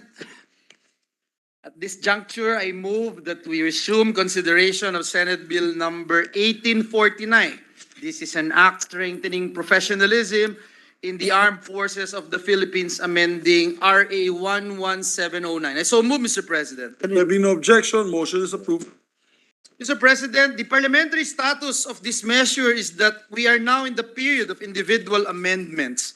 On that note, Mr. President, I move to resume the period of individual amendments using the amended copy of the bill dated February 28, 2023 as our working draft. So move, Mr. President. There being no objection, motion is approved. Mr. President, may I move that this representation be recognized to introduce some individual amendments, Mr. President. Do we do the amendments page per page?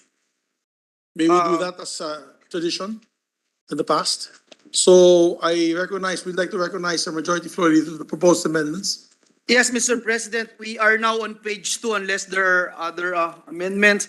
On page 2, line 28, delete the word.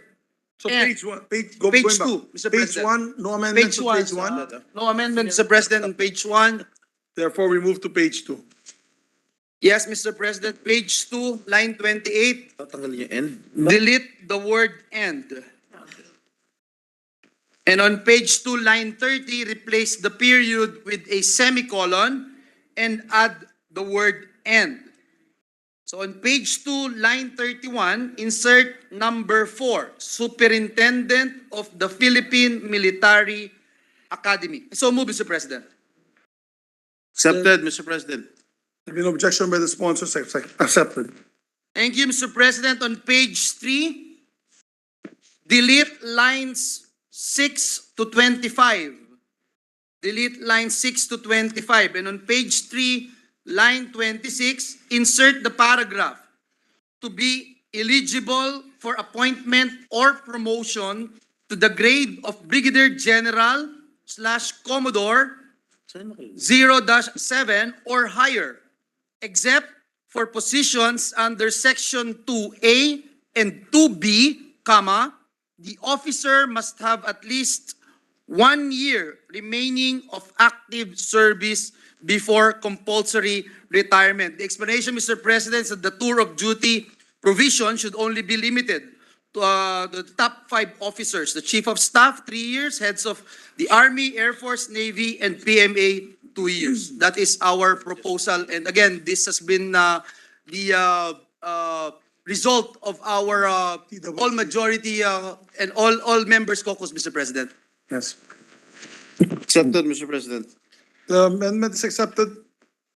Thank you, Mr. President. Thank you to our distinguished sponsor. Mr. President, we're still on page 3. On page 3, line 30, all the way to page 4, line 31, delete the whole proposed section 2, amending section 6 of RA 11709 and replace with section 6, compulsory retirement for military personnel. Letter A, the following officers of the AFP shall be compulsorily retired. Number 1, those in the grades of second lieutenant, ensign, parenthesis, 0-1, close parenthesis, up to lieutenant general / vice admiral, open parenthesis, 0-O, O-9. O, that's O, Mr. President. Close parenthesis, upon reaching the age of 56 years of accumulation of 30 years of satisfactory active duty, comma, whichever is later semicolon, Mr. President.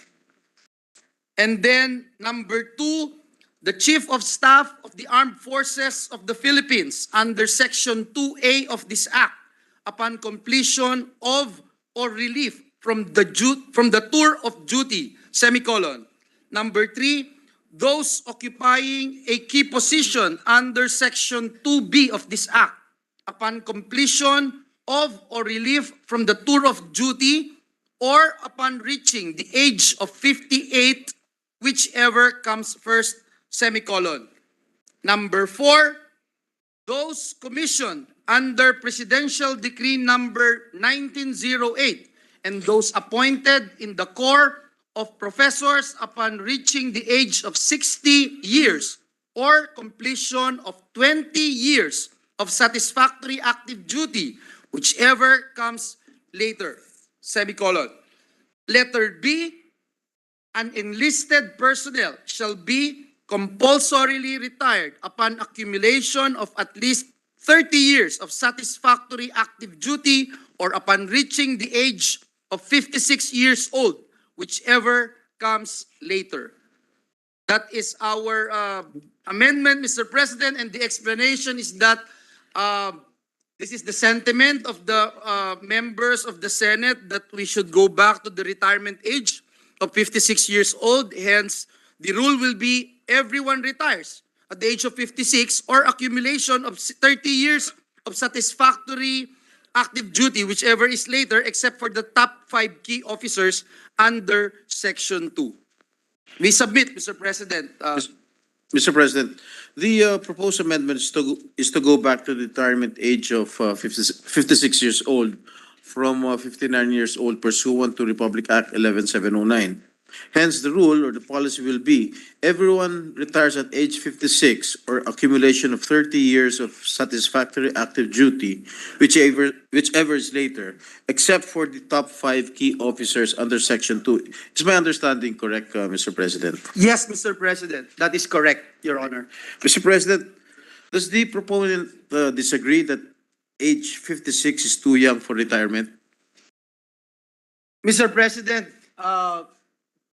this is the messenger, Mr. President, that the gentleman is trying to ask. And he knows very well my answer, Mr. President. Okay. What is your answer, Mr. So President? we'll keep it that way. Unless I will tell the body, Mr. President, a lot of secrets of the distinguished chair. So what? For the record, with the permission of our majority leader and the sponsor, we had lengthily discussed this particular issue. I actually took it up already to the Commander-in-Chief himself, who is the President of the Republic. And the President of the Republic said to avoid any more grumblings within the military, just to return it back and revert it back to the old law, which has been the governing law of the AFP for decades, for several decades, almost 30 decades. And I think without any problems. Of course, when it comes to age, as you can see, our Sergeant at Arms, General Angkan, is still very strong, jogging every day and can shoot his targets with accuracy and precision. Unfortunately, there are simulations that we need if we want to increase the number of, or the retirement age. We do have to do economic simulations because it will cost the nation a bit of money if we extend our soldiers at a particular age. So we appeal to the sponsor and to the body that let's listen to the, I'd say, advice of the Commander-in-Chief and let's limit it at 56. Thank you. Accepted, Mr. President. Mr. President, you're also a messenger. Yes, I'm just a messenger. Thank you, Mr. I was President. there I hope when they gave the that message. is clear, especially in the heart and the mind of our distinguished chair. Although, to be very honest, we are a separate.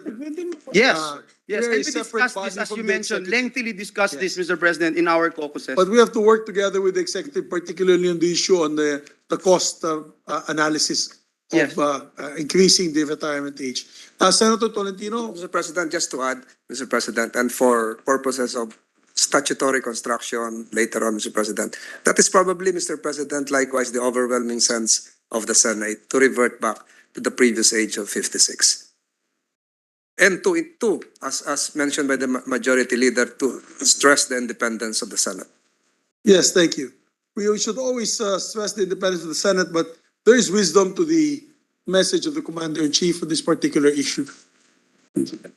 So therefore, there being no objection, the amendment's accepted. Mr. President, the minority leader is seeking the floor. I move that he be recognized, Mr. President. Just to add to the discussion, Mr. President, but of course, after the approval already of the proposed amendment, I think the agreement is without prejudice to the AFP, the DND, starting simulation or the study on Without prejudice. on lifting or increasing the Age retirement on another age. bill. Yes. For On a that. separate bill na pa. Yes. 57, it may be 57, it may be 58, Mr. President. Yeah. Yeah. No, we agree. As I said earlier, no, 56 for officers may be too young. Yeah. But we can tackle it on a separate measure. Yeah. So that we can act on this particular issue on hand, because there are several underlying issues that are causing the grumblings, which we are going to remove through this measure. But on the age, we can file another bill to increase the age of our officers, men and women of the AFP. Thank you. So please proceed, Majority Leader. Yeah, Mr. President, I move for a minute suspension, Mr. President. Session suspended.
Before we take up other amendments, I would just like to clear this with the sponsors and the members of the Senate.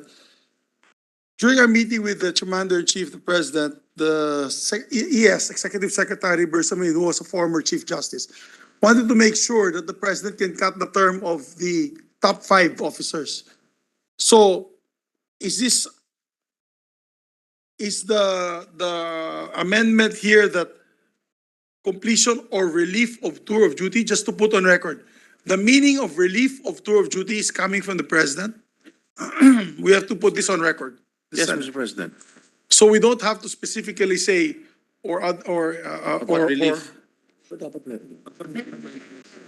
or relief of the commander in chief. I think it's already written down there. Upon relief by the president. Okay. Yes. Okay. Huh, but it wasn't read earlier. Yeah, wala na kasi yan eh. Relief from omnibus, lahat ng upon relief. Yes. Let us be clear. We shall add Subject to style, Mr. subject to President. style upon relief. Add the word upon relief by the president. Yes, Mr. President, maybe we can. If it is okay, subject to style. Yes, subject to style. That was that was the term that I used in the committee report, Mr. Correct, President. but unfortunately, the amendment given by our majority leader, not his fault. Again, he's a messenger reading. Yes. Subject to style na lang, Mr. President. Subject to style. So let's do an omnibus motion. Yes, I will move for that, Okay. Mr. President. Yeah, Mr. President. Right now. Okay, although of course it's agreed it's subject to style, pero I do not see the worry, Mr. President, because nasa section 2A and B rin eh. Unless sooner terminated by the President. Klarong-klaro po yan. Saan yun? Kasi sa amendment natin, Your Honor, wala eh. Tatanggal. No, we did not remove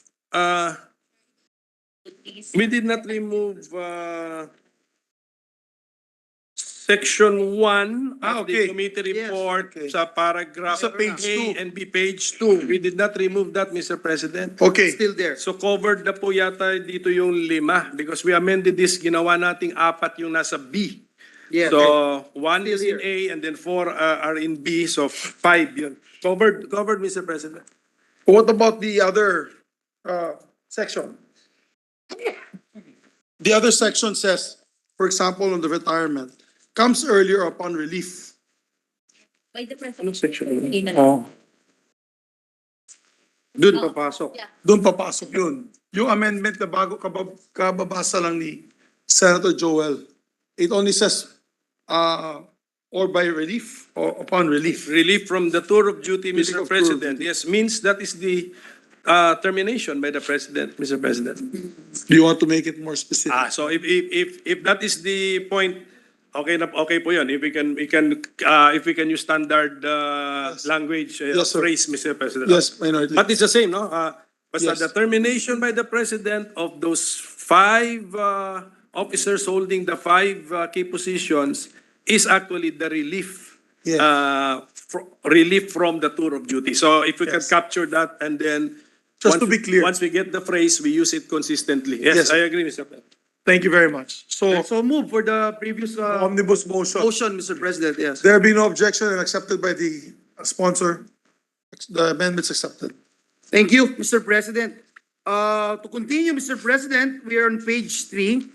On page 3, line 26, insert a new section 2 to read as follows.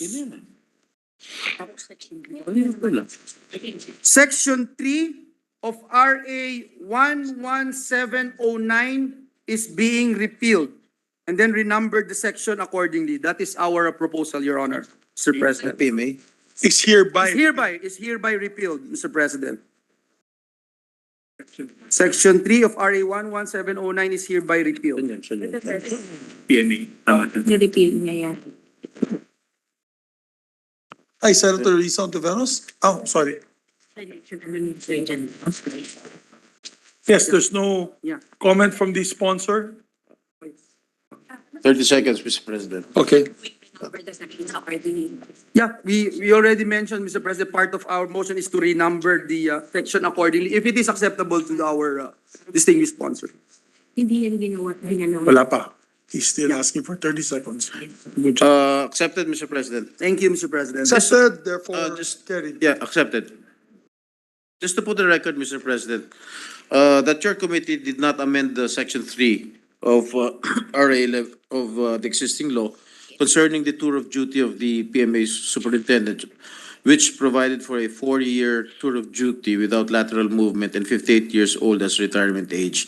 The rationale for the 4-year tour of duty and retirement age, as mentioned by Senator Lacson during his sponsorship, is to ensure that the position of the PMA superintendent will be conducive to good leadership, because the constant change in policy and command on this rank would be detrimental to the institution. So your committee only amended the provisions that caused problems or unintended consequences that resulted in the grumblings among our soldiers. But having said that, Mr. President, I still accept the amendment that is being proposed by our majority leader, Mr. President.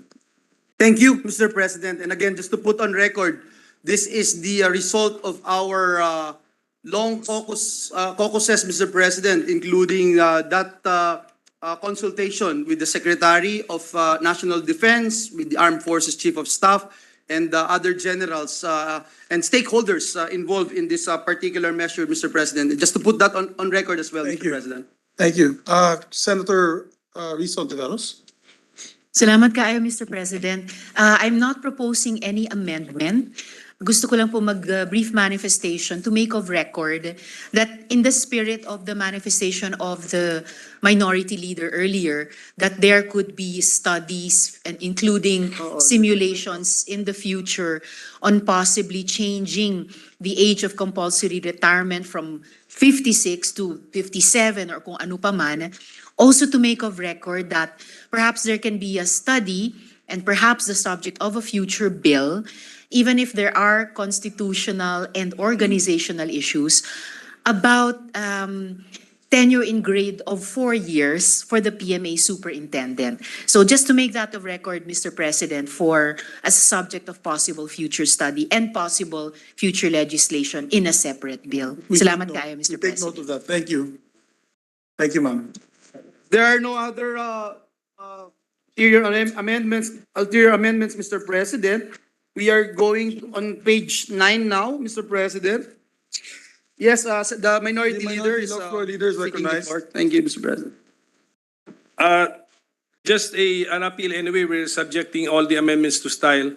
Yung last amendment po, if the section 3 is hereby repealed or deleted, just for our style, our legal drafters, our law drafters to consider deleted, changing the word repealed to deleted, Mr. Deleted. President. Subject to style. Yes, sir, subject to style. Okay, page 7, Mr. President, line 5. Okay, please proceed. Just to clarify this concept, yung up to 2 cycles when necessary, if we can insert the word promotional after the number 2, the figure 2, and before cycles. So it will now read up to 2 promotional cycles. Accepted, Mr. President. The amendment's accepted by the sponsor, therefore carried. Thank you, Mr. President. Okay na? Majority leader. Yes, Mr. President, on page 9, line 25. This is my last individual amendment, Mr. President. On page 9, line 25, insert a new paragraph to read, except for generals, flag officers occupying positions under Section 2A and 2B of this Act, those appointed and or promoted under Republic Act number 11709 shall compulsorily retire at 56 years old or upon reaching their maximum tenure in grade, whichever comes earlier, semicolon, provided that those who have already reached the age of 56 shall continue to be in service until the age of 57. Period. I so move, Mr. President. 57 years, Mr. President. Yes. 57 years old. 57 years. There's Age of already age 57. of 57 years, Mr. President. Yes, 57. That is our proposal. Accepted, Mr. President. Thank you, Mr. We thank President. the sponsor. The amendment's accepted. That's a transitory provision. Yes, Mr. President. Shall we close the period of amendments? I've already asked the Secretariat, with the indulgence of my colleagues, to come up with a clean copy before we act on it on second reading, just in case we need to make further amendments, to clarify our amendments. Yeah, we'll have it done. Yeah. Mr. President, Yes, Majority Leader. yes, Mr. President, I'm again doing a messengeril job here, Mr. President, considering that a lot of our colleagues were talking about this, Mr. President. Yes, The last amendment would be the title, Mr. President. Okay. And if I may, an act amending Republic Act number 11709, otherwise known as an act strengthening professionalism and promoting the continuity of policies and modernization initiatives in the armed forces of the Philippines by prescribing fixed terms for key officers thereof, increasing the mandatory retirement age of generals, flag officers, providing for a more effective attrition system, and providing funds therefore. I so move, Mr. President. Accepted, Mr. President. The amendment is accepted and carried.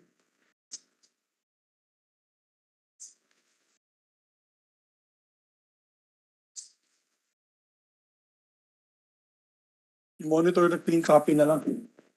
Ask for a minute suspension, Mr. President. Session suspended.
Thank you, Mr. President. Mr. President, that is the extent of the individual amendment. And with the permission of the body, I move to close the period of individual amendments. I so move, Mr. President. There being no objection to the motion, period of individual amendments is hereby closed. Thank you, Mr. President. Mr. President, with the consent of the chamber, I move that we approve on second reading Senate Bill number 1849 as amended, subject to style. I so move, Mr. President. There being no objection to the motion of the Majority Floor Leader, Senate Bill number 1849, subject to style, is approved on second reading. Thank you, Mr. President. Mr. President, this being a certified measure, I'd like to request the Secretary General to read the letter of certification from the President himself, Ferdinand Romualdez Marcos Jr.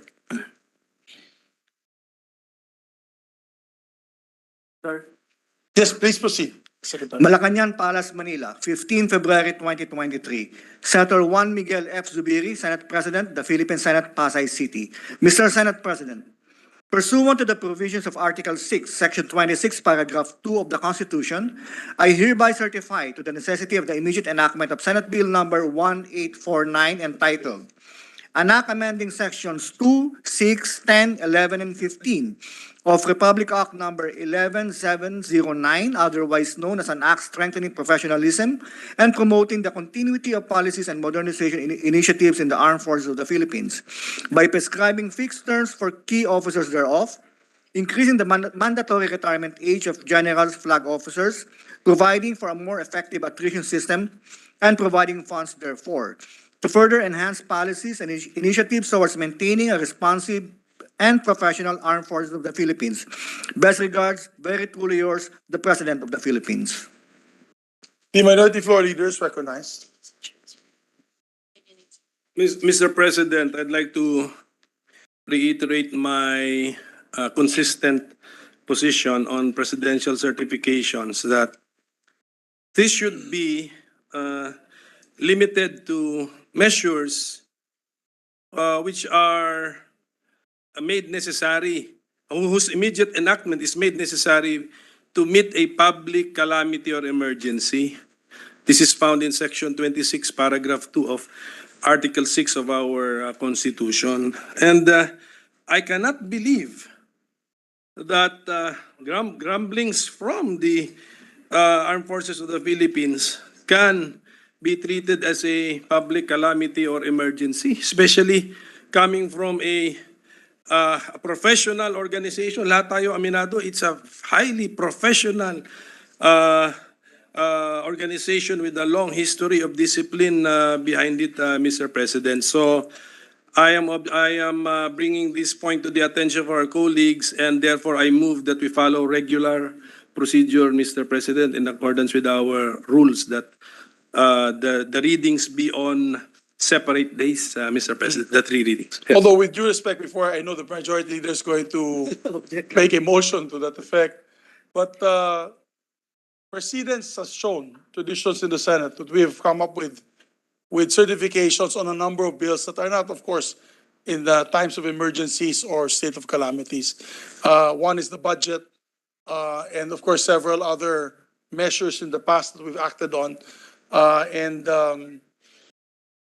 We see no reason that we don't respect the certification of the President at this point in time, as we have done in many administrations, and in my concern, in my experience, even in the 14th Congress as Majority Leader, Your Honor. Yes, Mr. President, just a very brief response, Mr. President. It's good that we follow precedents, Mr. President, but of course, each Congress or each Senate is really independent of the past Senates. If you look at the composition changes. So our appreciation, our understanding of the Constitution can also change, Mr. President. That's why I'm making this appeal or this explanation that that particular section should be reserved for measures needed to be enacted immediately to meet a public calamity or emergency, which does not exist in this case involving our highly professional and the most respected, actually one of the highly respected agencies of the government, the Armed Forces of the Philippines. I have stated my case, Mr. President, and We take note. so my motion is for us to follow regular procedure under our rules, Mr. President. Mr. President, before I make an objection, Mr. President, to the motion by our distinguished minority leader, let me again put on record what the minority leader made mention about Article 6, Section 26, number 2 of the Constitution. It provides that no bill passed by either house shall become a law unless it has passed 3 readings on separate days and printed copies thereof in its final form have been distributed to its members 3 days before its passage, except, Mr. President, when the President certifies to the necessity of its immediate enactment to meet a public calamity or emergency. The public calamity, Mr. President, and emergency, I believe, Mr. President, is defined by the President himself. We are all aware, Mr. President, that there are some information that the President would know that we do not know, Mr. President. The bill was certified urgent by the President of the Philippines on February 15, 2023.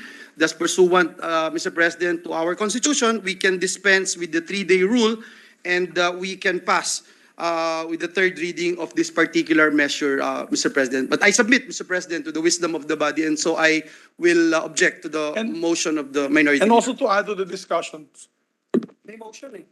there's a motion kasi to follow the 3-day rule and he's objecting. I don't think the secretary is asking me to appeal to the gentleman from Cagayan de Oro, but I think that is his principles, and I don't want him to bend his principles. Yeah. So, also just to add to the discussion, there are 220 pending officers under the Commission on Appointments for confirmation, and they're waiting for the passage of this measure before we act on their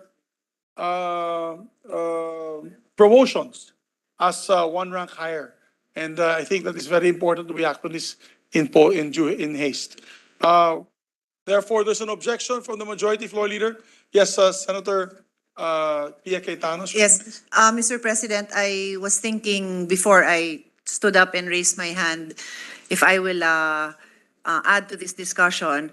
Like His Honor, the Senate President, I'd like to manifest that I respect the opinion of our minority floor leader. In fact, as a lawyer, I would tend to agree with the minority floor leader. However, as the Senate President correctly pointed out, it has been the practice, and the Senate as a body, although we always look to that practice, again, as the minority floor leader also pointed out, it's up to the current Senate to decide on what practices we choose to continue or to change. And then following that discussion, the Senate President pointed out actually what I was waiting to hear.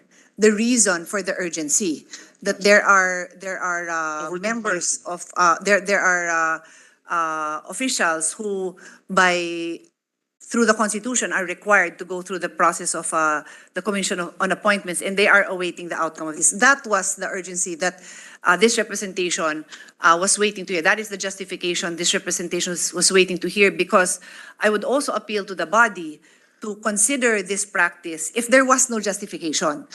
In as much as I respect the urgency determined by the Senate, I do believe that as an independent body, we determine on our own what is the urgency, and the Senate President has made of record what that urgency is. So on that message, I join the majority floor leader in his call, but I did want to spread into the record my deep appreciation of the explanation, the concern raised by the minority floor leader, because we are also officers of, hindi naman officers of this court, no? But we are members of this esteemed body, and I'd like to believe that we do look to the Constitution, not just for guidance, no, but to understand and to execute what the Constitution states. So anyway, I've said my piece. Thank you, Mr. President. Thank you very much, distinguished colleague from Taguig, Senator Cayetano.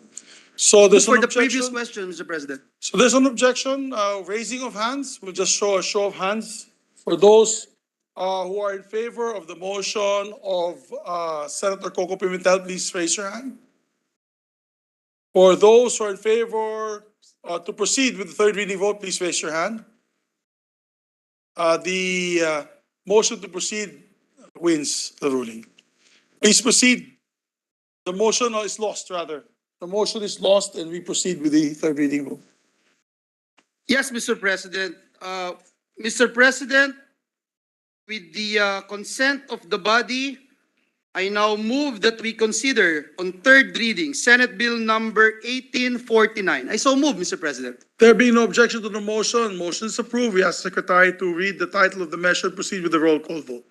An act amending Republic Act number 11709, otherwise known as an act strengthening professionalism and promoting the continuity of policies and modernization initiatives in the armed forces of the Philippines by prescribing fixed terms for key officers thereof, increasing the mandatory retirement age of generals, flag officers, providing for a more effective attrition system, and providing funds therefore. Roll call vote.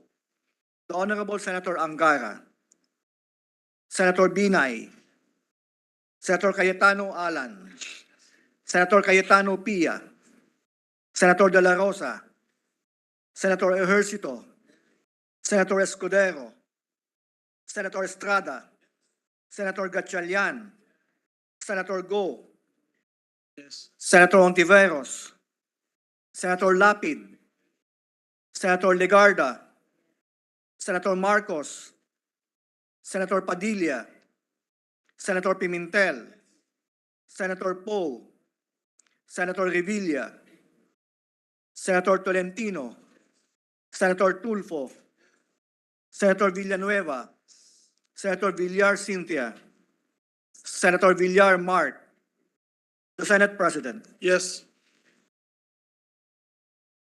With 17 affirmative votes, 0 negative votes, 0 abstentions, Senate Bill number 1849 is hereby approved on third reading. Congratulations to our dear sponsors and authors of the measure. Yes, Mr. President, I move that we recognize the sponsor, Senator Jinggoy Estrada. Our distinguished colleague, Senator Jingo Estrada, the chairperson of the Committee on National Defense. Thank you, Mr. President. Thank you, Majority Leader. First of all, I would like to thank my colleagues in this august body, led by our Senate President Juan Miguel Zubiri, for allowing this representation to push for the passage of this very important bill. And of course, to our Majority Leader for proposing as a messenger, the amendments. And of course, to our good Minority Floor Leader, Senator Coco Pimentel, for your patience and wise counsel. And of course, to my resource persons who are always present during the deliberations, namely Colonel Romel Roldan of the Philippine Air Force.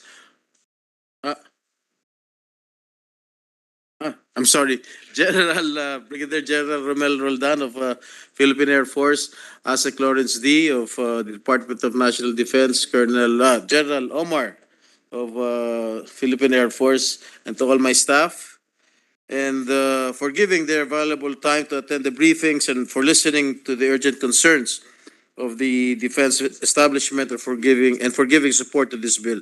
And I hope that this measure will usher improved morale for our soldiers and officers of the armed forces of the Philippines, as it sends a clear message that this Senate, their Senate, is one with our gallant soldiers and heroes as they perform their noble duty of protecting and defending our beloved country against aggressors and enemies.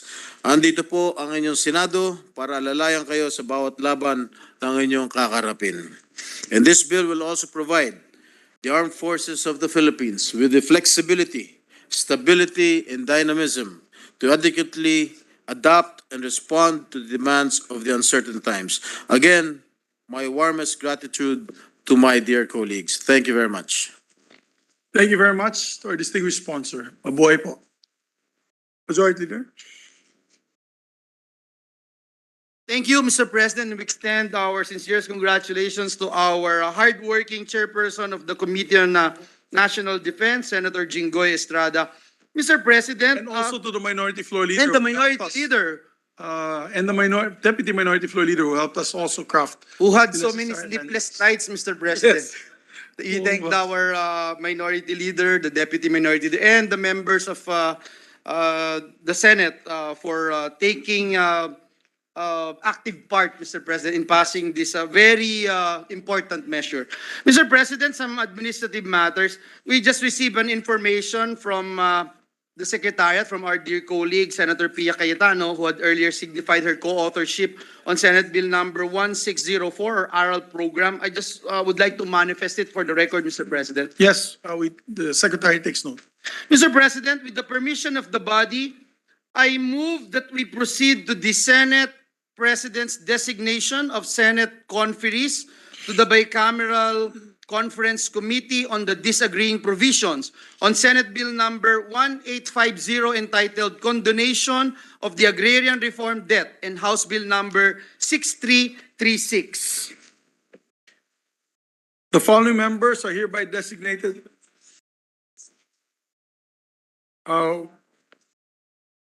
So it is, okay. Well, following members are designated as the Senate conferees to the Bicameral Conference Committee on the disagreeing provisions of Senate Bill number 1850 and House Bill number 6336. Senator Cynthia Villar as chairperson, Senator Amy Marcos as member of the majority, and Senator Risa Ontiveros as on the part of the minority. Thank you. Thank you, Mr. President.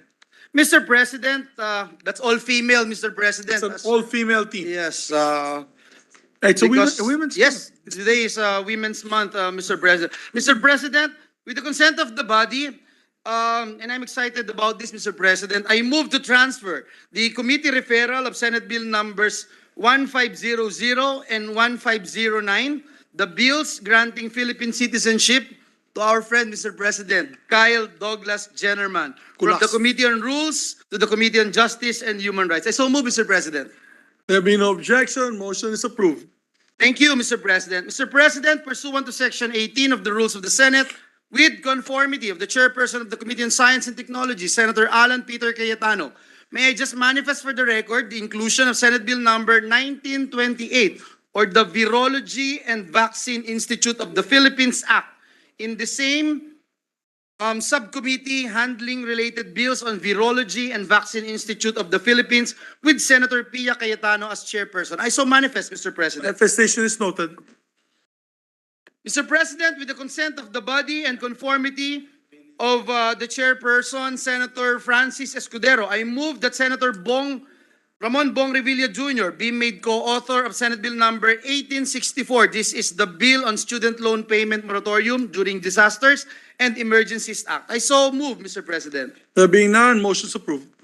Mr. President, with the consent of the body and conformity of Senator Chis Escudero, I move that Senator Lauren Legarda be made co-author of the following Senate bills. Senate Bill number 1359, No Permit No Exam Prohibition Act. Senate Bill number 1360, Universal Access to Quality Tertiary Education Act. Senate Bill number 1470, SUCS Land Use Development and Infrastructure Plan, or LUDIP Act. Senate Bill number 1864, Student Loan Payment Moratorium During Disasters and Emergencies Act. I so move, Mr. President. There being no objection, motion is approved.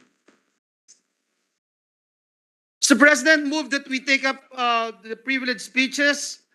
Mr. President, I so move, Mr. President. There being no objection to the motion, the privilege hour is in order.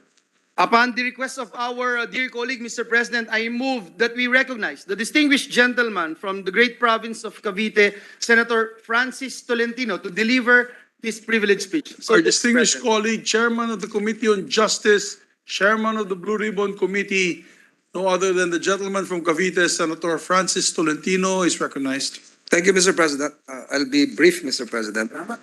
Last March 3 to 2023, Mr. President, we celebrated World Wildlife Day. It is a United Nations International Day to celebrate all the world's wild animals and plants and the contribution they make to our lives and the health of this planet. The World Wildlife Day is a celebration of the birth of the Convention on the International Trade in Endangered Species of Wild Fauna and Flora, which we ratified in 1981. The convention seeks to prevent extinction of species affected by trade. However, Mr. President, as we celebrated World Wildlife Day, our maritime commercial activities threatened and may likely cause tragedy to global maritime diversity. In the past month, Mr. President, we have been riddled with maritime incidents. On February 10 of this year, LCT Pacifica 1, a cargo ship, capsized off Surigao del Norte while traversing the waters between Hinatuan Island and Bucas Grande Island. According to the Philippine Coast Guard, it was slammed by big waves about 3 meters high, and the waters then entered the engine room of the vessel, which caused an engine trouble. The Philippine Coast Guard is still assessing the situation as to whether it could cause an oil spill. On February 27, MB Manfel Carrier 5, a bulk carrier vessel, ran aground Lubang Island, Occidental Mindoro. According to the Philippine Coast Guard, it departed from Subic, Zambales, going to Bawan, Batangas, when it encountered engine trouble while traversing the vicinity waters of Fortune Island. It was hit by large waves which caused it to drift towards Lubang and run aground. The incident caused damage to the coral reefs. On February 28 of this year, likewise, Mr. President, MV Starlight Saturn, a roll-on, roll-off vessel, ran aground in the shallow waters of Bohol. According to the Philippine Coast Guard, the vessel ran aground at the Danahon Bank. A while ago, the wife of former Governor Chato was here, Kalituban and Talibon in Bohol, while en route to Pier 5 in Naga City from a port in Surigao. The accident caused damage to the reefs. Earlier that day, February 28, MT Princess Empress, an oil tanker sank off between Romblon and Oriental Mindoro with her 800,000 liters industrial fuel cargo. According to the Philippine Coast Guard, initial investigation revealed that the distressed motor tanker encountered engine trouble causing due to overheating. It then drifted towards the vicinity waters of Balingawan Point due to rough sea conditions until it submerged. After MV Princess sank, an oil slick emerged, which has now spread over 24 square kilometers. According to the DNR, within the 40-kilometer radius from the epicenter is home to approximately 591 hectares of coral reefs, 1,626 hectares of mangroves, and 382 hectares of seagrass seaweeds. There are also 21 locally managed marine protected areas located in the city of Calapan, 4 towns in the towns of Nahuan, Pola, 4 in Pinamalayan, 2 in Gloria in Oriental Mindoro, and the town of Gasan in Marinduque province. It has already affected 9 towns in Oriental Mindoro. These are Nahuan, Pola, Pinamalayan, Gloria, Basud, Bungabong, Rojas, Mansalay, and Bulalakaw. It was also reported that it has now reached the province of Antique. The Provincial Agriculture Office reported the sightings of dead fishes and seabirds in the shorelands of Pola, Nauhan, and Pinamalayan towns. The PDRRMO of Oriental Mindoro reported more than 10,000 families were affected by the oil spill. There are also reports of residents falling ill. The Department of Health is now assessing whether water from the deep wells, shallow tube wells, and water pumps and other sources of water are already contaminated by the oil spill. Due to the oil spill, Mr. President, fishing now has been banned by Governor Dolor of Mindoro Oriental, who have around 18,000 registered fishermen in his province. An oil spill of this magnitude was last experienced in 2006 when MT Solar One sank off the coast of Guimaras, which carried 2.1 million liters of bunker fuel. It affected 1,500 hectares of the local ecosystem and comprised of mangrove, seagrass, and coral reefs. It ended the livelihood of 20,000 fishermen and required a long period of rehabilitation. Ngayon, Mr. President, nangyari na naman po ito. The current oil spill trajectory model by marine experts projected approximately 20,000 hectares of coral reef, 9,900 hectares of mangroves, 6,000 hectares of seagrass may be affected, and the oil spill may potentially reach as far as the shores of Palawan. This is more far-reaching than the damage caused by MT Solar One years ago. Under UNCLOS, Mr. President, we have the obligation to protect and preserve the marine environment and enact measures to deal with all sources to prevent, reduce, and control pollution of the marine environment.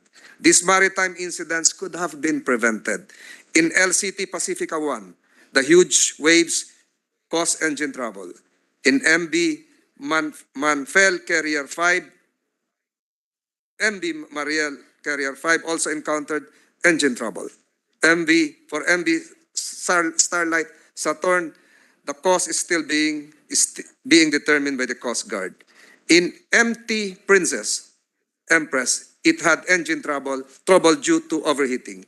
Under Executive Order 125, as amended, Marina is mandated to undertake safety regulatory functions pertaining to vessel operations. Under Republic Act number 9993, or the Philippine Coast Guard Law of 2000, the Philippine Coast Guard is mandated to enforce all maritime laws. The question, Mr. President, is, were LCT Pacifica 1, MV Manfel Carrier 5, MV Starlight Saturn, and MT Princess Empress found to be seaworthy by the regulatory agencies? In insurance law, seaworthiness is defined by the Supreme Court ruling in Santiago Lighterage Corporation versus Court of Appeals as follows. To be seaworthy, a vessel must have that degree of fitness which an ordinary, careful, and prudent owner would require his vessel to have at the commencement of her voyage, having regard to all probable circumstances of it. Thus, the degree of seaworthiness varies in relation to the contemplated voyage. Crossing the Atlantic calls for stronger equipment than sailing across the Visayan Sea. It is easier to consider that once the necessary degree of seaworthiness has been ascertained, this obligation is an absolute one. The undertaking is that the vessel is actually seaworthy. It is no excuse that the ship owner took every possible precaution to make her so if, in fact, he failed, unquote. If seaworthiness is relative to the circumstances, then the standards of seaworthiness should be higher during the amihan season. In fact, last February 22, Pagasa advised fishing boats and small vessels not to venture into the sea, and larger sea vessels have been alerted against big waves. Bakit po pinayagan sila? Now it can no longer be prevented.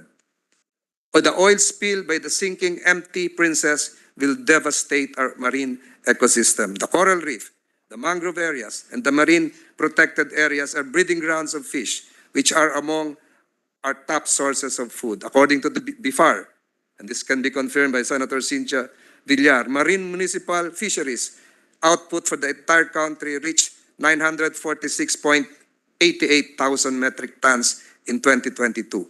The oil spill is occurring in major fishing areas and is spreading to pristine fishing breeding grounds. It threatens the Verde Island Passage and one of the country's richest areas of biodiversity, and might even reach the world-famous Boracay.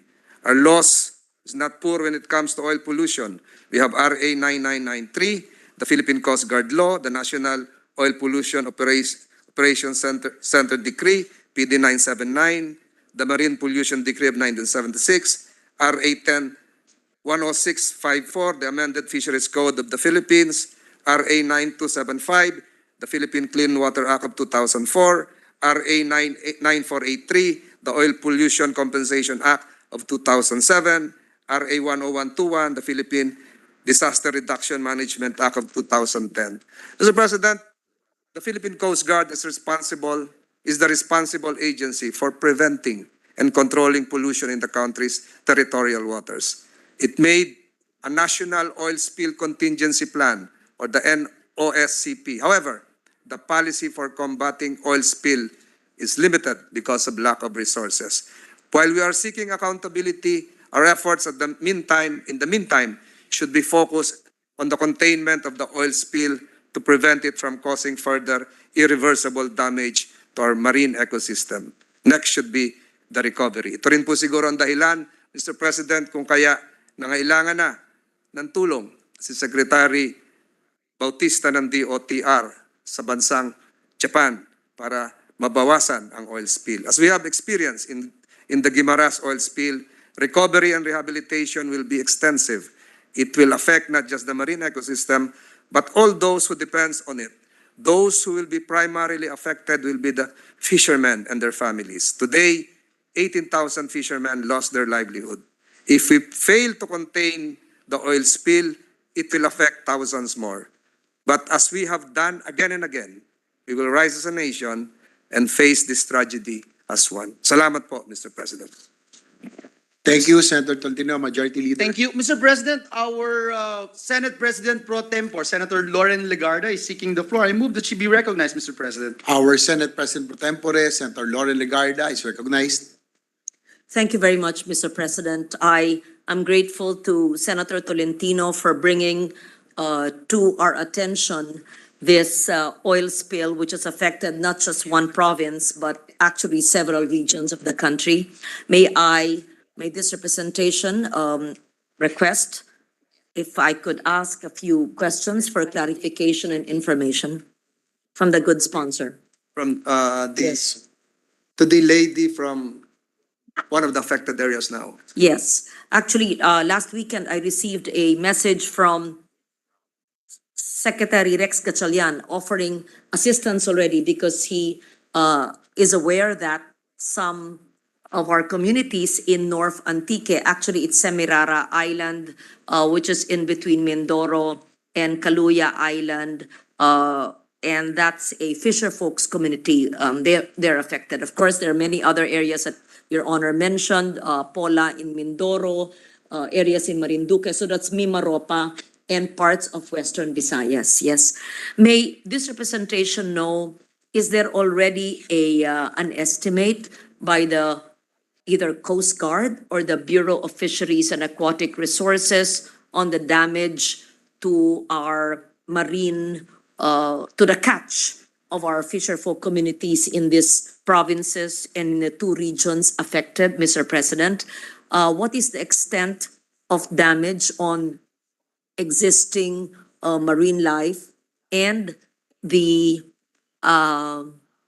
catch that would have been that our fisher folks would have benefited from, but instead, as you mentioned, the fish have died in these areas. Do we have an estimate as of now? I know that it only happened a few days ago, but perhaps the DA in the region would have an estimate. And what is the action taken by the Philippine Coast Guard? As Your Honor mentioned, the Coast Guard is the primary government agency that is responsible to attend to the matters pertaining to the oil spill, but you yourself mentioned about the incapability due to lack of resources of the Coast Guard. Mr. President. So question number one, Mr. President, there was a study immediately made by a University of the Philippines office. I think it's a maritime office. And they have this oil spill trajectory model, which projected approximately 20,000 hectares of coral reef, 9,900 hectares of mangroves, 6,000 hectares of seagrass may be affected. And if the oil spill potentially reach as far as the shores of Palawan, the damage would be more far-reaching, Mr. President. The projection, Mr. President, right now, coming from the local PDRRMO of Oriental Mindoro, is that more than 10,000 families already affected by the oil spill alone. But this is an evolving story, Mr. President.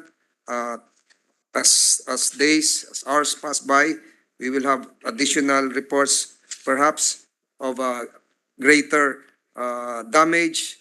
And I think the estimate right now is that it would surpass the Guimaras oil spill, wherein 18,000 fishermen lost their livelihood.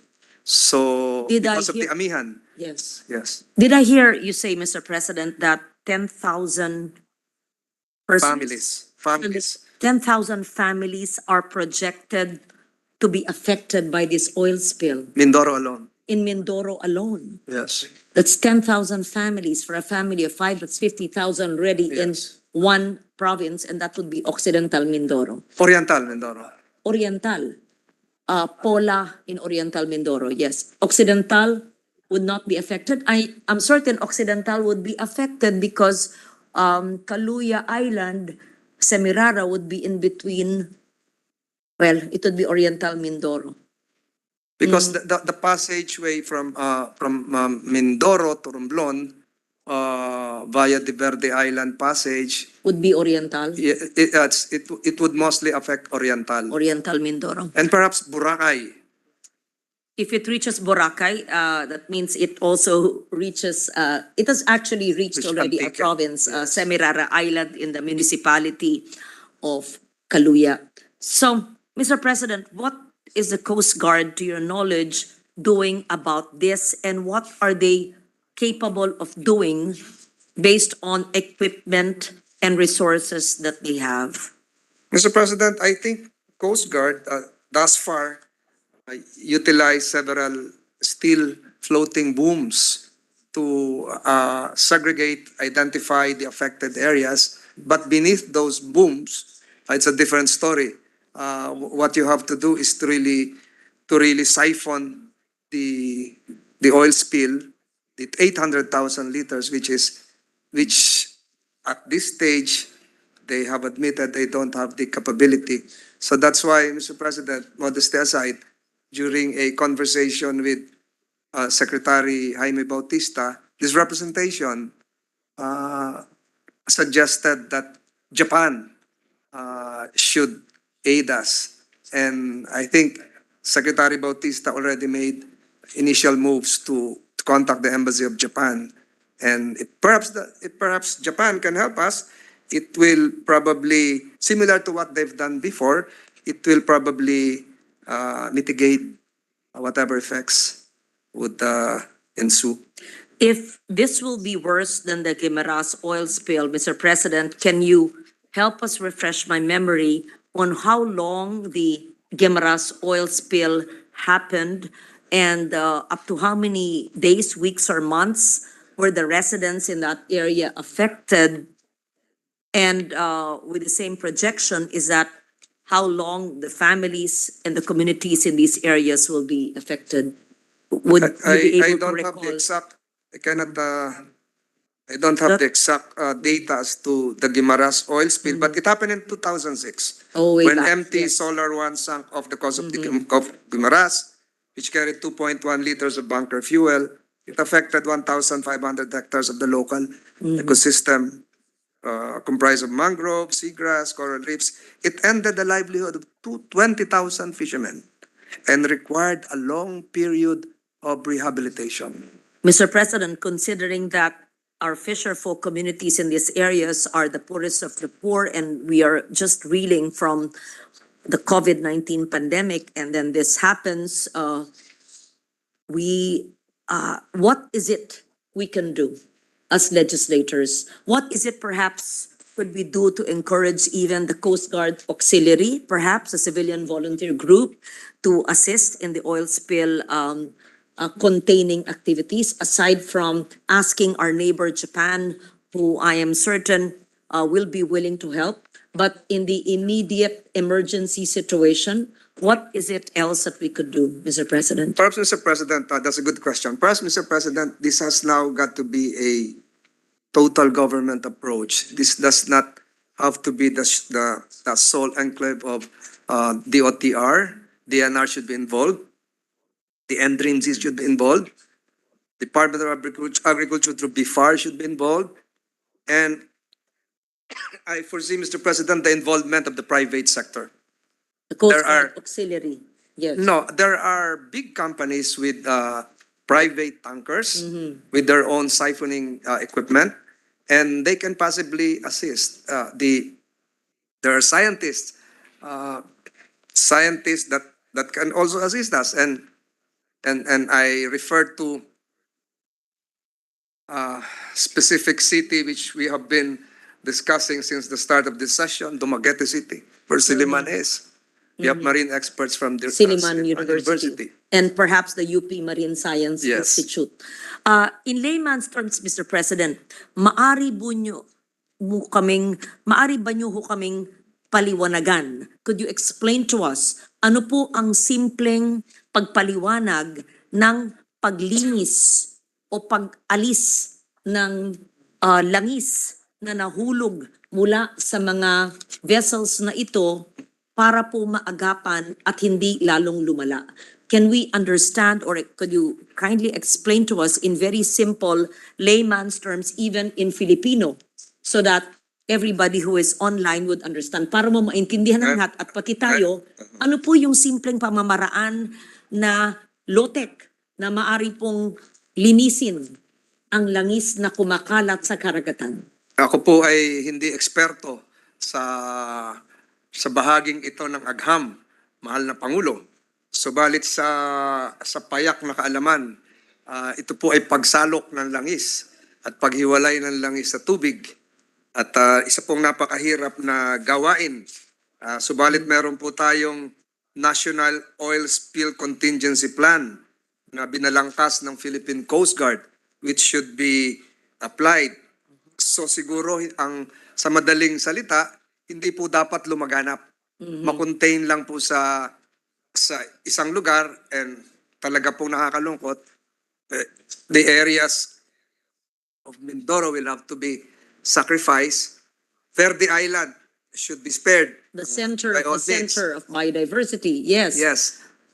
Pero maganda po yung binanggit nyo na meron palang oil spill contingency plan na binalangkas ang Coast Guard. Kung merong plano, ito ba ho ay ginagawa or gagawin na?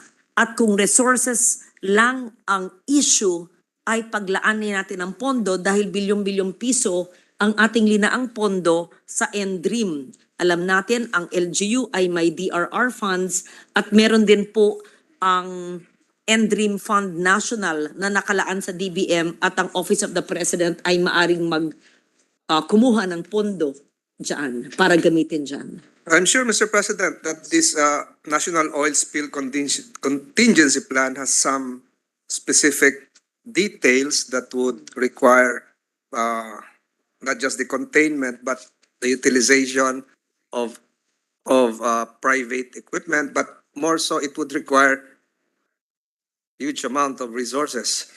So that's why, Mr. President, I would probably during our debates when the proposed PFA involving Japan and the Philippines would come to our attention, the matter of not just humanitarian but emergency response. More so that I have mentioned the country of Japan with the capability to do this would be highlighted, Mr. President. So, Mr. President, we don't have the assistance of nature right now. Amihan po tayo ngayon. Wala pong bagyo. Kaya po it's more or less stagnant in that area. But the consequential fish kill would be too horrendous to describe. Mr. President, is there an insurance against oil spills by shippers and owners of these vessels? I suppose so, Mr. President. There is a requirement Yes, before yes. they go to sea. Yes, Ins- yes, Mr. Insurance would cover oil spills. Yes, but Mr. President, the effects would probably be too huge for any monetary compensation. You cannot pay for the immediate recovery of your mangroves or your coral reefs. You cannot give an X amount valuation as to the damages to the environment. And Mr. President, to highlight this, just the other day, or if I'm not mistaken, just Friday, the United Nations approved a landmark convention concerning the high seas. And the Philippines is one of those signatories. The High Seas Convention for the Protection of Marine Resources was signed and adopted in New York last week. But Tapos po nangyari po ito. these conventions, yes, we are a signatory, but these disasters or accidents happen in our seas, and here we are seemingly helpless because of not for lack of laws, but for lack of resources to protect our people. Yes, that's sad. I can't find a better word. Mr. President, how do we help the fisher folks whose livelihoods are at stake now? Paano po natin ipaiintindi sa kanila ang epekto ng oil spill na ito at anong option o kabuhayan ang dapat ibigay sa kanila at nararapat ba ngayon or maaring makontain pa at hindi lumaki gaya ng Guimaras kung hindi mapabayaan? I think we have learned, Mr. President, the lessons from Guimaras. So I think the President already ordered, as you mentioned, the Secretary of Social Welfare to provide immediate assistance. But, Mr. President, in the long run, looking forward, this is an area which should have immediate response. But I've been saying this even during the last campaign. Sinasabi ko po, bakit pag ang pinag-usapan, Mimaropa? Bakit po ang DSWD Mimaropa ay nasa Metro Manila? Bakit po ang DNR Mimaropa ay nasa Metro Manila din?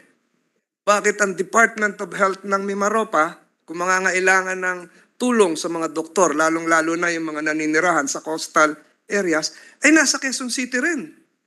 Bakit po halos lahat ng regional agencies that should have responded immediately are all based in Metro Manila? Dito po ako nalulungkot, Mr. President. There is a regional center in Mindoro, in Calapan. They should be located there. They should be located And they are there. not? They're not. They're in Metro Manila. They're all here. Nandito po lahat yun. So, But Region 4A, Mr. President, would have their offices in Region 4A where you're from, right? dapat po ganon. Pero Oo. in Region 4A, Mimaropa lang ang wala sa Mimaropa ang regional agencies? that's what I understand, Mr. President. And it's not just Mimaropa, even Region 4A. Our Department of Health, Region 4A, is based on Project 4 Quezon City. Our DILG, Mr. President, Region 4A, is based on Quezon Avenue, Quezon City. Manila-centric. So, all of them. But dito po, kailangan ng tulong ng mga tiga Mimaropa. Yung lalapitan nila ang ahensya, nasa Metro Manila. And aalamin natin ngayon kung lahat ng ahensya niyan ay nagresponde na at ano na ang ginawa. DSWD, Oo. the brother of Senator Ang Gatchalian, si Rex, nakapunta na punto. Secretary Rex texted me and called me Saturday. I was in Antique Saturday and he was the first who informed me about the oil spill. And because it reached at the time only the north part or reaching the north part, not yet our mainland.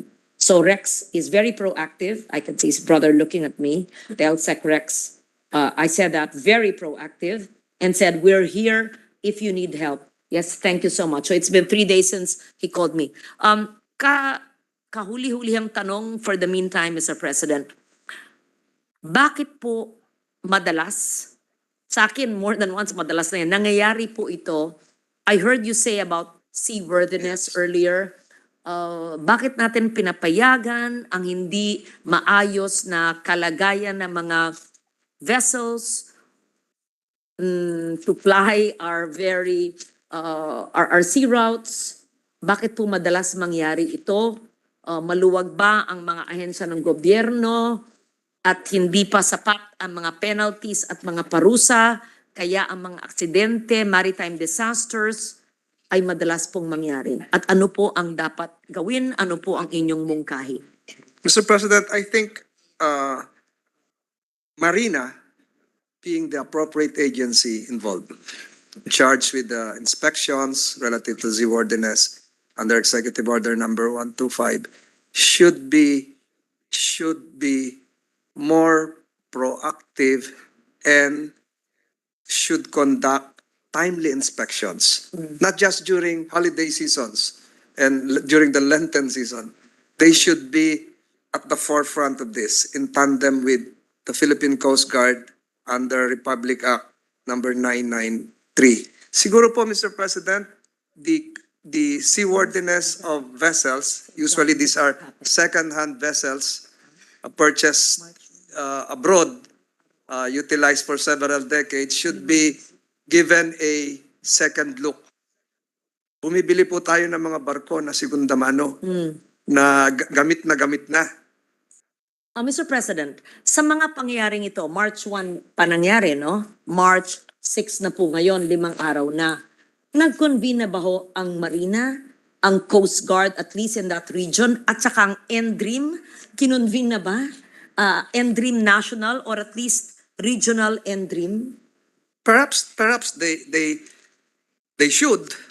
They Yes. should have done this. You I and am not speculating. privy to any Yes. meeting that they Hindi have. ba ho dapat natin patawag ang head ng Marina o maganda sa rehiyon kung sinong ituturo nila at yung NDREAM ng Mimaropa at ng Region 6 dahil apektado ang aking probinsya, yung at least yung 3 ahensyang yun, hindi ba ho?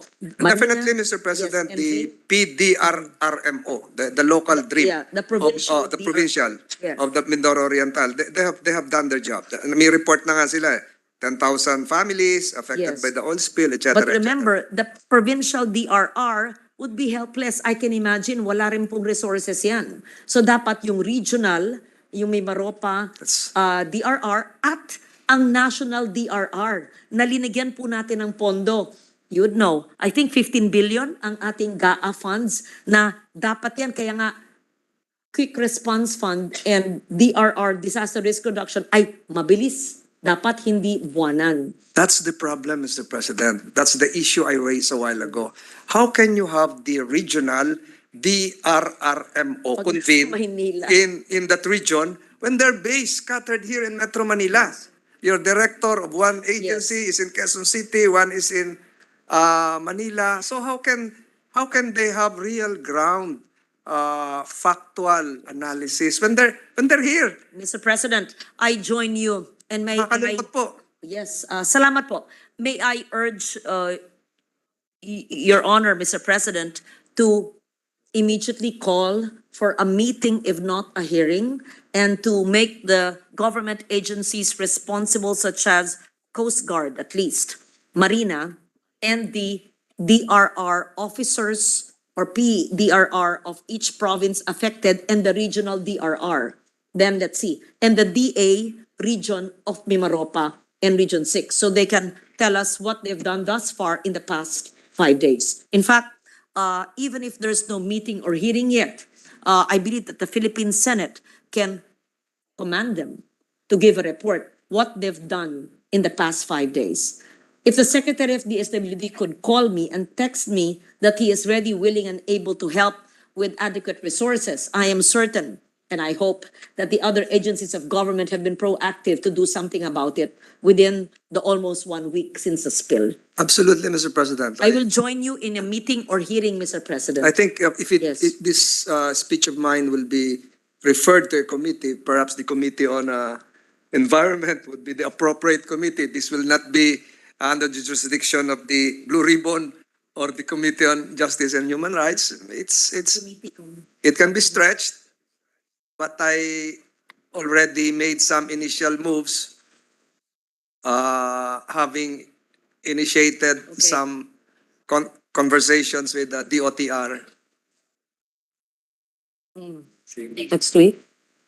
Okay. So the appropriate committee, if it will be referred to, according to our rules, would be the Committee on Environment.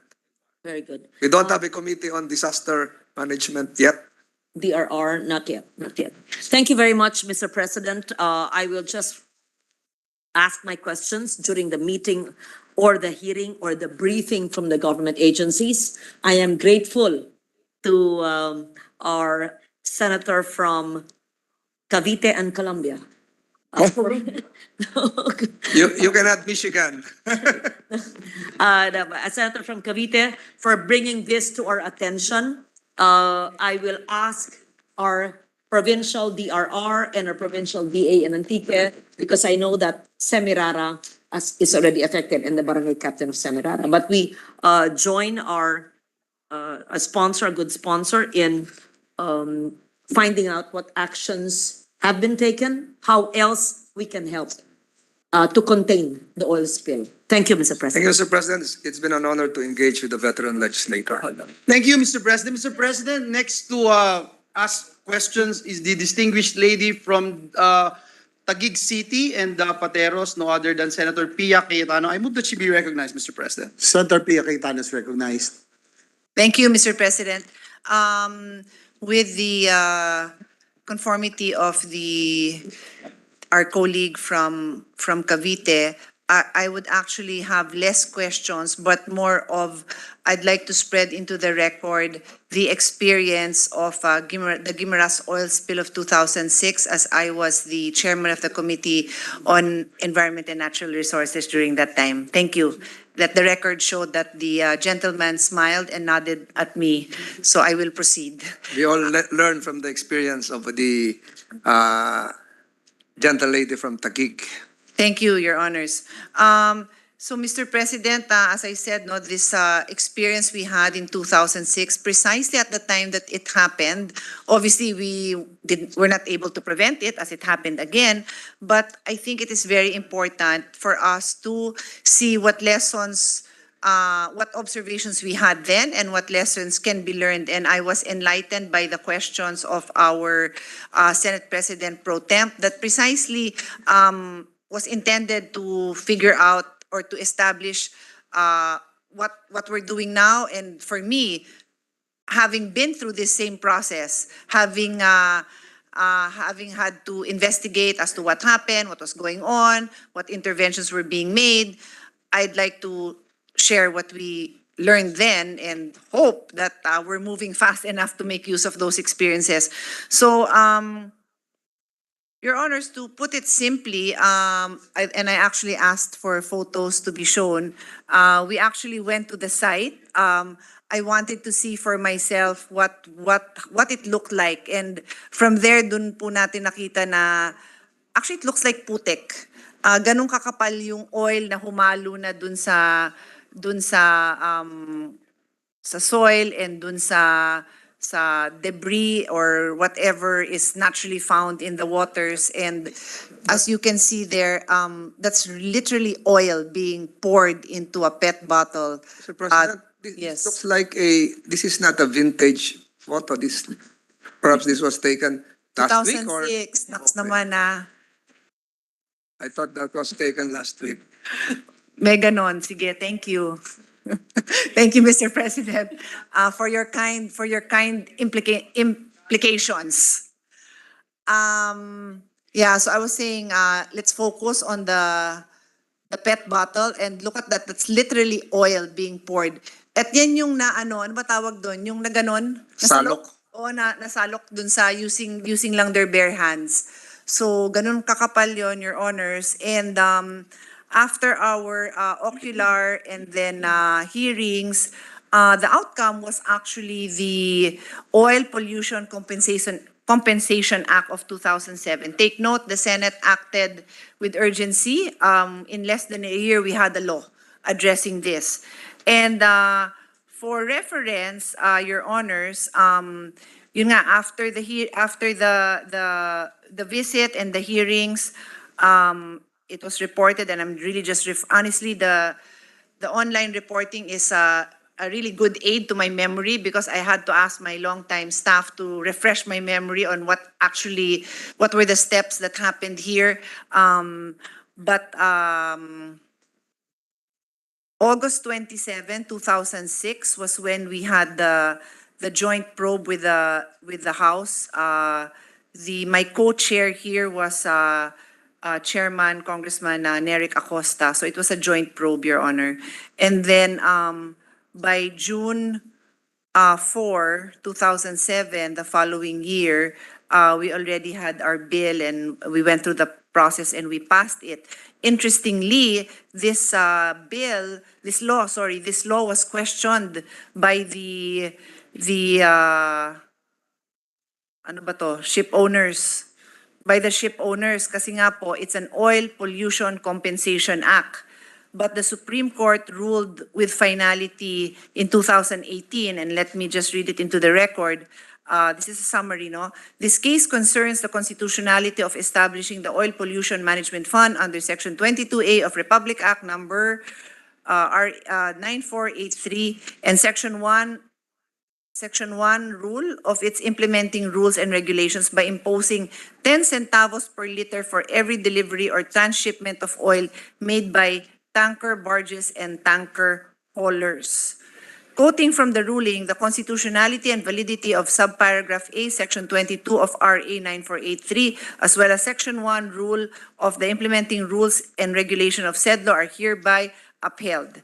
So upheld yan, and precisely the objective here, Your Honor, is that we have a fund to tackle oil spill. So we need to look into those funds to ensure that those funds are intact, and that we now have something to help us when we have another occurrence of such oil spill. So that's one thing that I'd like to be able to determine moving forward.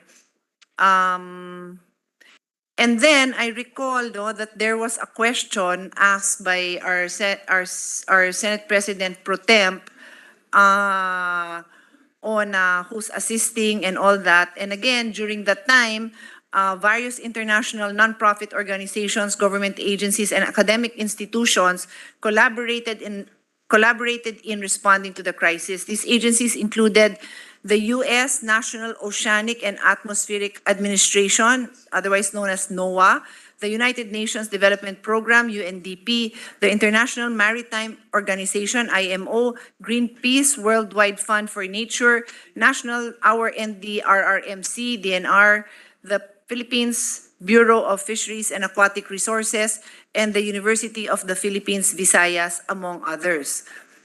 And this same article says that 13 years later, so this was written in 2019, kasi 2006 plus 13 is 2019. 13 years later, Guimaras once again boasts pristine beaches with white sand. TINMR is crowned as the jewel of Guimaras, and the fisher folk have returned to harvesting the abundance of waters. My question though, and I'm not sure if the summary of my staff is just incomplete or it's not there, how long did it take? Kasi that was one of the questions asked by the Senate President Pro Temp. No? How long did it take? This article simply says 13 years later, it is now back to pristine beaches. But it did take 12 and a half years, 13 years? I hope not. No? And then with respect to the response on the health side, I'm just referring to the health side, it would be interesting for our colleagues to know that under the CDC bill that I have sponsored already, it is defined, the public health event is defined as either a public health emergency or a public health threat due to biological, chemical, radionuclear, or environmental agents. Therefore, the CDC would be tasked to respond. And the CDC would have regional offices, so that would hopefully make the response quicker. But for now, until that it is established, it's just generally DOH if we're referring to the health and well-being of the residents or those, especially the fishermen in the area. And I think I've covered the bulk of my update, or at least my throwback in history, and hopefully the lessons learned will benefit us. Mr. Sponsor, I read that for your information as well. Thank you. Don't throw back the questions to me because I may not have answers. I'll just add one item. Perhaps at this stage, we can include one other government agency which we have funded sufficiently, and that's the Philippine Space Agency. They can help us. They're supposed to have satellites. Yes, I was about to say. They were Yes. bragging that they can focus their satellites over and above Ukraine. Perhaps they can focus Your Honor. their satellites now over and above at that strait between Mindoro, Romblon, and Verde Island. So tingnan po natin kung may magagawa tong Philippine Space Agency. Totoo po yun. I agree with His Honor, Mr. President. And finally, for the record, I'd like to end by saying that although I no longer am the chairman of the same committee on environment and natural resources, I have deep interests and concerns in my official capacity as chairman of the Committee on SDGs, Innovation and Futures Thinking. Yung pagbanggit nga nitong agency, that's part of futures thinking, no? Pinopondohan natin sila. What can they do using innovation and technology to support us? And this covers SDG 6, which is clean water and sanitation, SDG 8, decent work and economic growth, and SDG 14, life below waters. Maraming salamat po, Mr. President, to our colleague from Cavite. Thank you, Mr. President. Thank you for showing us a recent picture. Thank you, Senator Pia Cayetano, Majority Leader. Yes, thank you, Mr. President. Just to add to our distinguished colleagues' discussion, we also support and give our sincerest thanks and gratitude to our dear colleague, Senator Francis Tolentino, for sharing with us this day, Mr. President, the things that we need to address immediately, Mr. President. Our country is composed of 36,000 kilometers of coastline, fifth in the world, Mr. President, and we need to make the perpetrators of these oil spills accountable, Mr. President. Philippine oceans are known to be part of the world's center of marine biodiversity. And aside from biodiversity, Mr. President, just to point out, oil spills will also affect our food security. Because, for example, Mr. President, the West Philippine Sea alone accounts for 7% of our total fisheries production. So again, we support the call of our distinguished colleague, Senator Francis Tolentino, and we would like to put on record that we wanted to also participate in the upcoming public hearings, Mr. President. And so with that, I move that we refer the privileged speech of Senator Francis Tolentino and all the interpellations. Yes, Mr. President, before I make the necessary motion, I move that we recognize Senator Cynthia Villar, our chairperson of the Committee on Environment, Natural Resources, and Climate Change. Senator Villar is recognized. Mr. President, there is an update from BIFAR, the Bureau of Fisheries and Aquatic Resources. It says here that BIFAR, jointly with the Coast Guard, the DNR, and the DOH, have representatives in the area to oversee the cleanup operation of the oil spill of Mount Princess Empress to prevent further damage to 9 out of 13 towns of Mindoro Oriental are now affected. Antique Province has Kaluya, which has the Semirara Island. BIFAR is doing water quality testing and fisheries impact assessment. They have given out 5,000 food packs to distressed residents. They have given livelihood support such as tinapa making by transporting fishes from clean areas to affected municipalities. The service contractor of the owner of the ship has sourced out equipment from abroad to remove the spill, which will arrive Friday this week. The ship has been found in Pola, Mindoro Oriental. That's all, Mr. President. Thank you, Senator Cynthia Villar, Majority Leader. Yes, Mr. President, I move that we refer the privileged speech of Senator Tolentino and all the interpellations and manifestations thereon to the Committee on Environment, Natural Resources, and Climate Change. So move, Mr. President. Is there an objection? There being none, so referred. Thank you, Mr. President. Mr. President,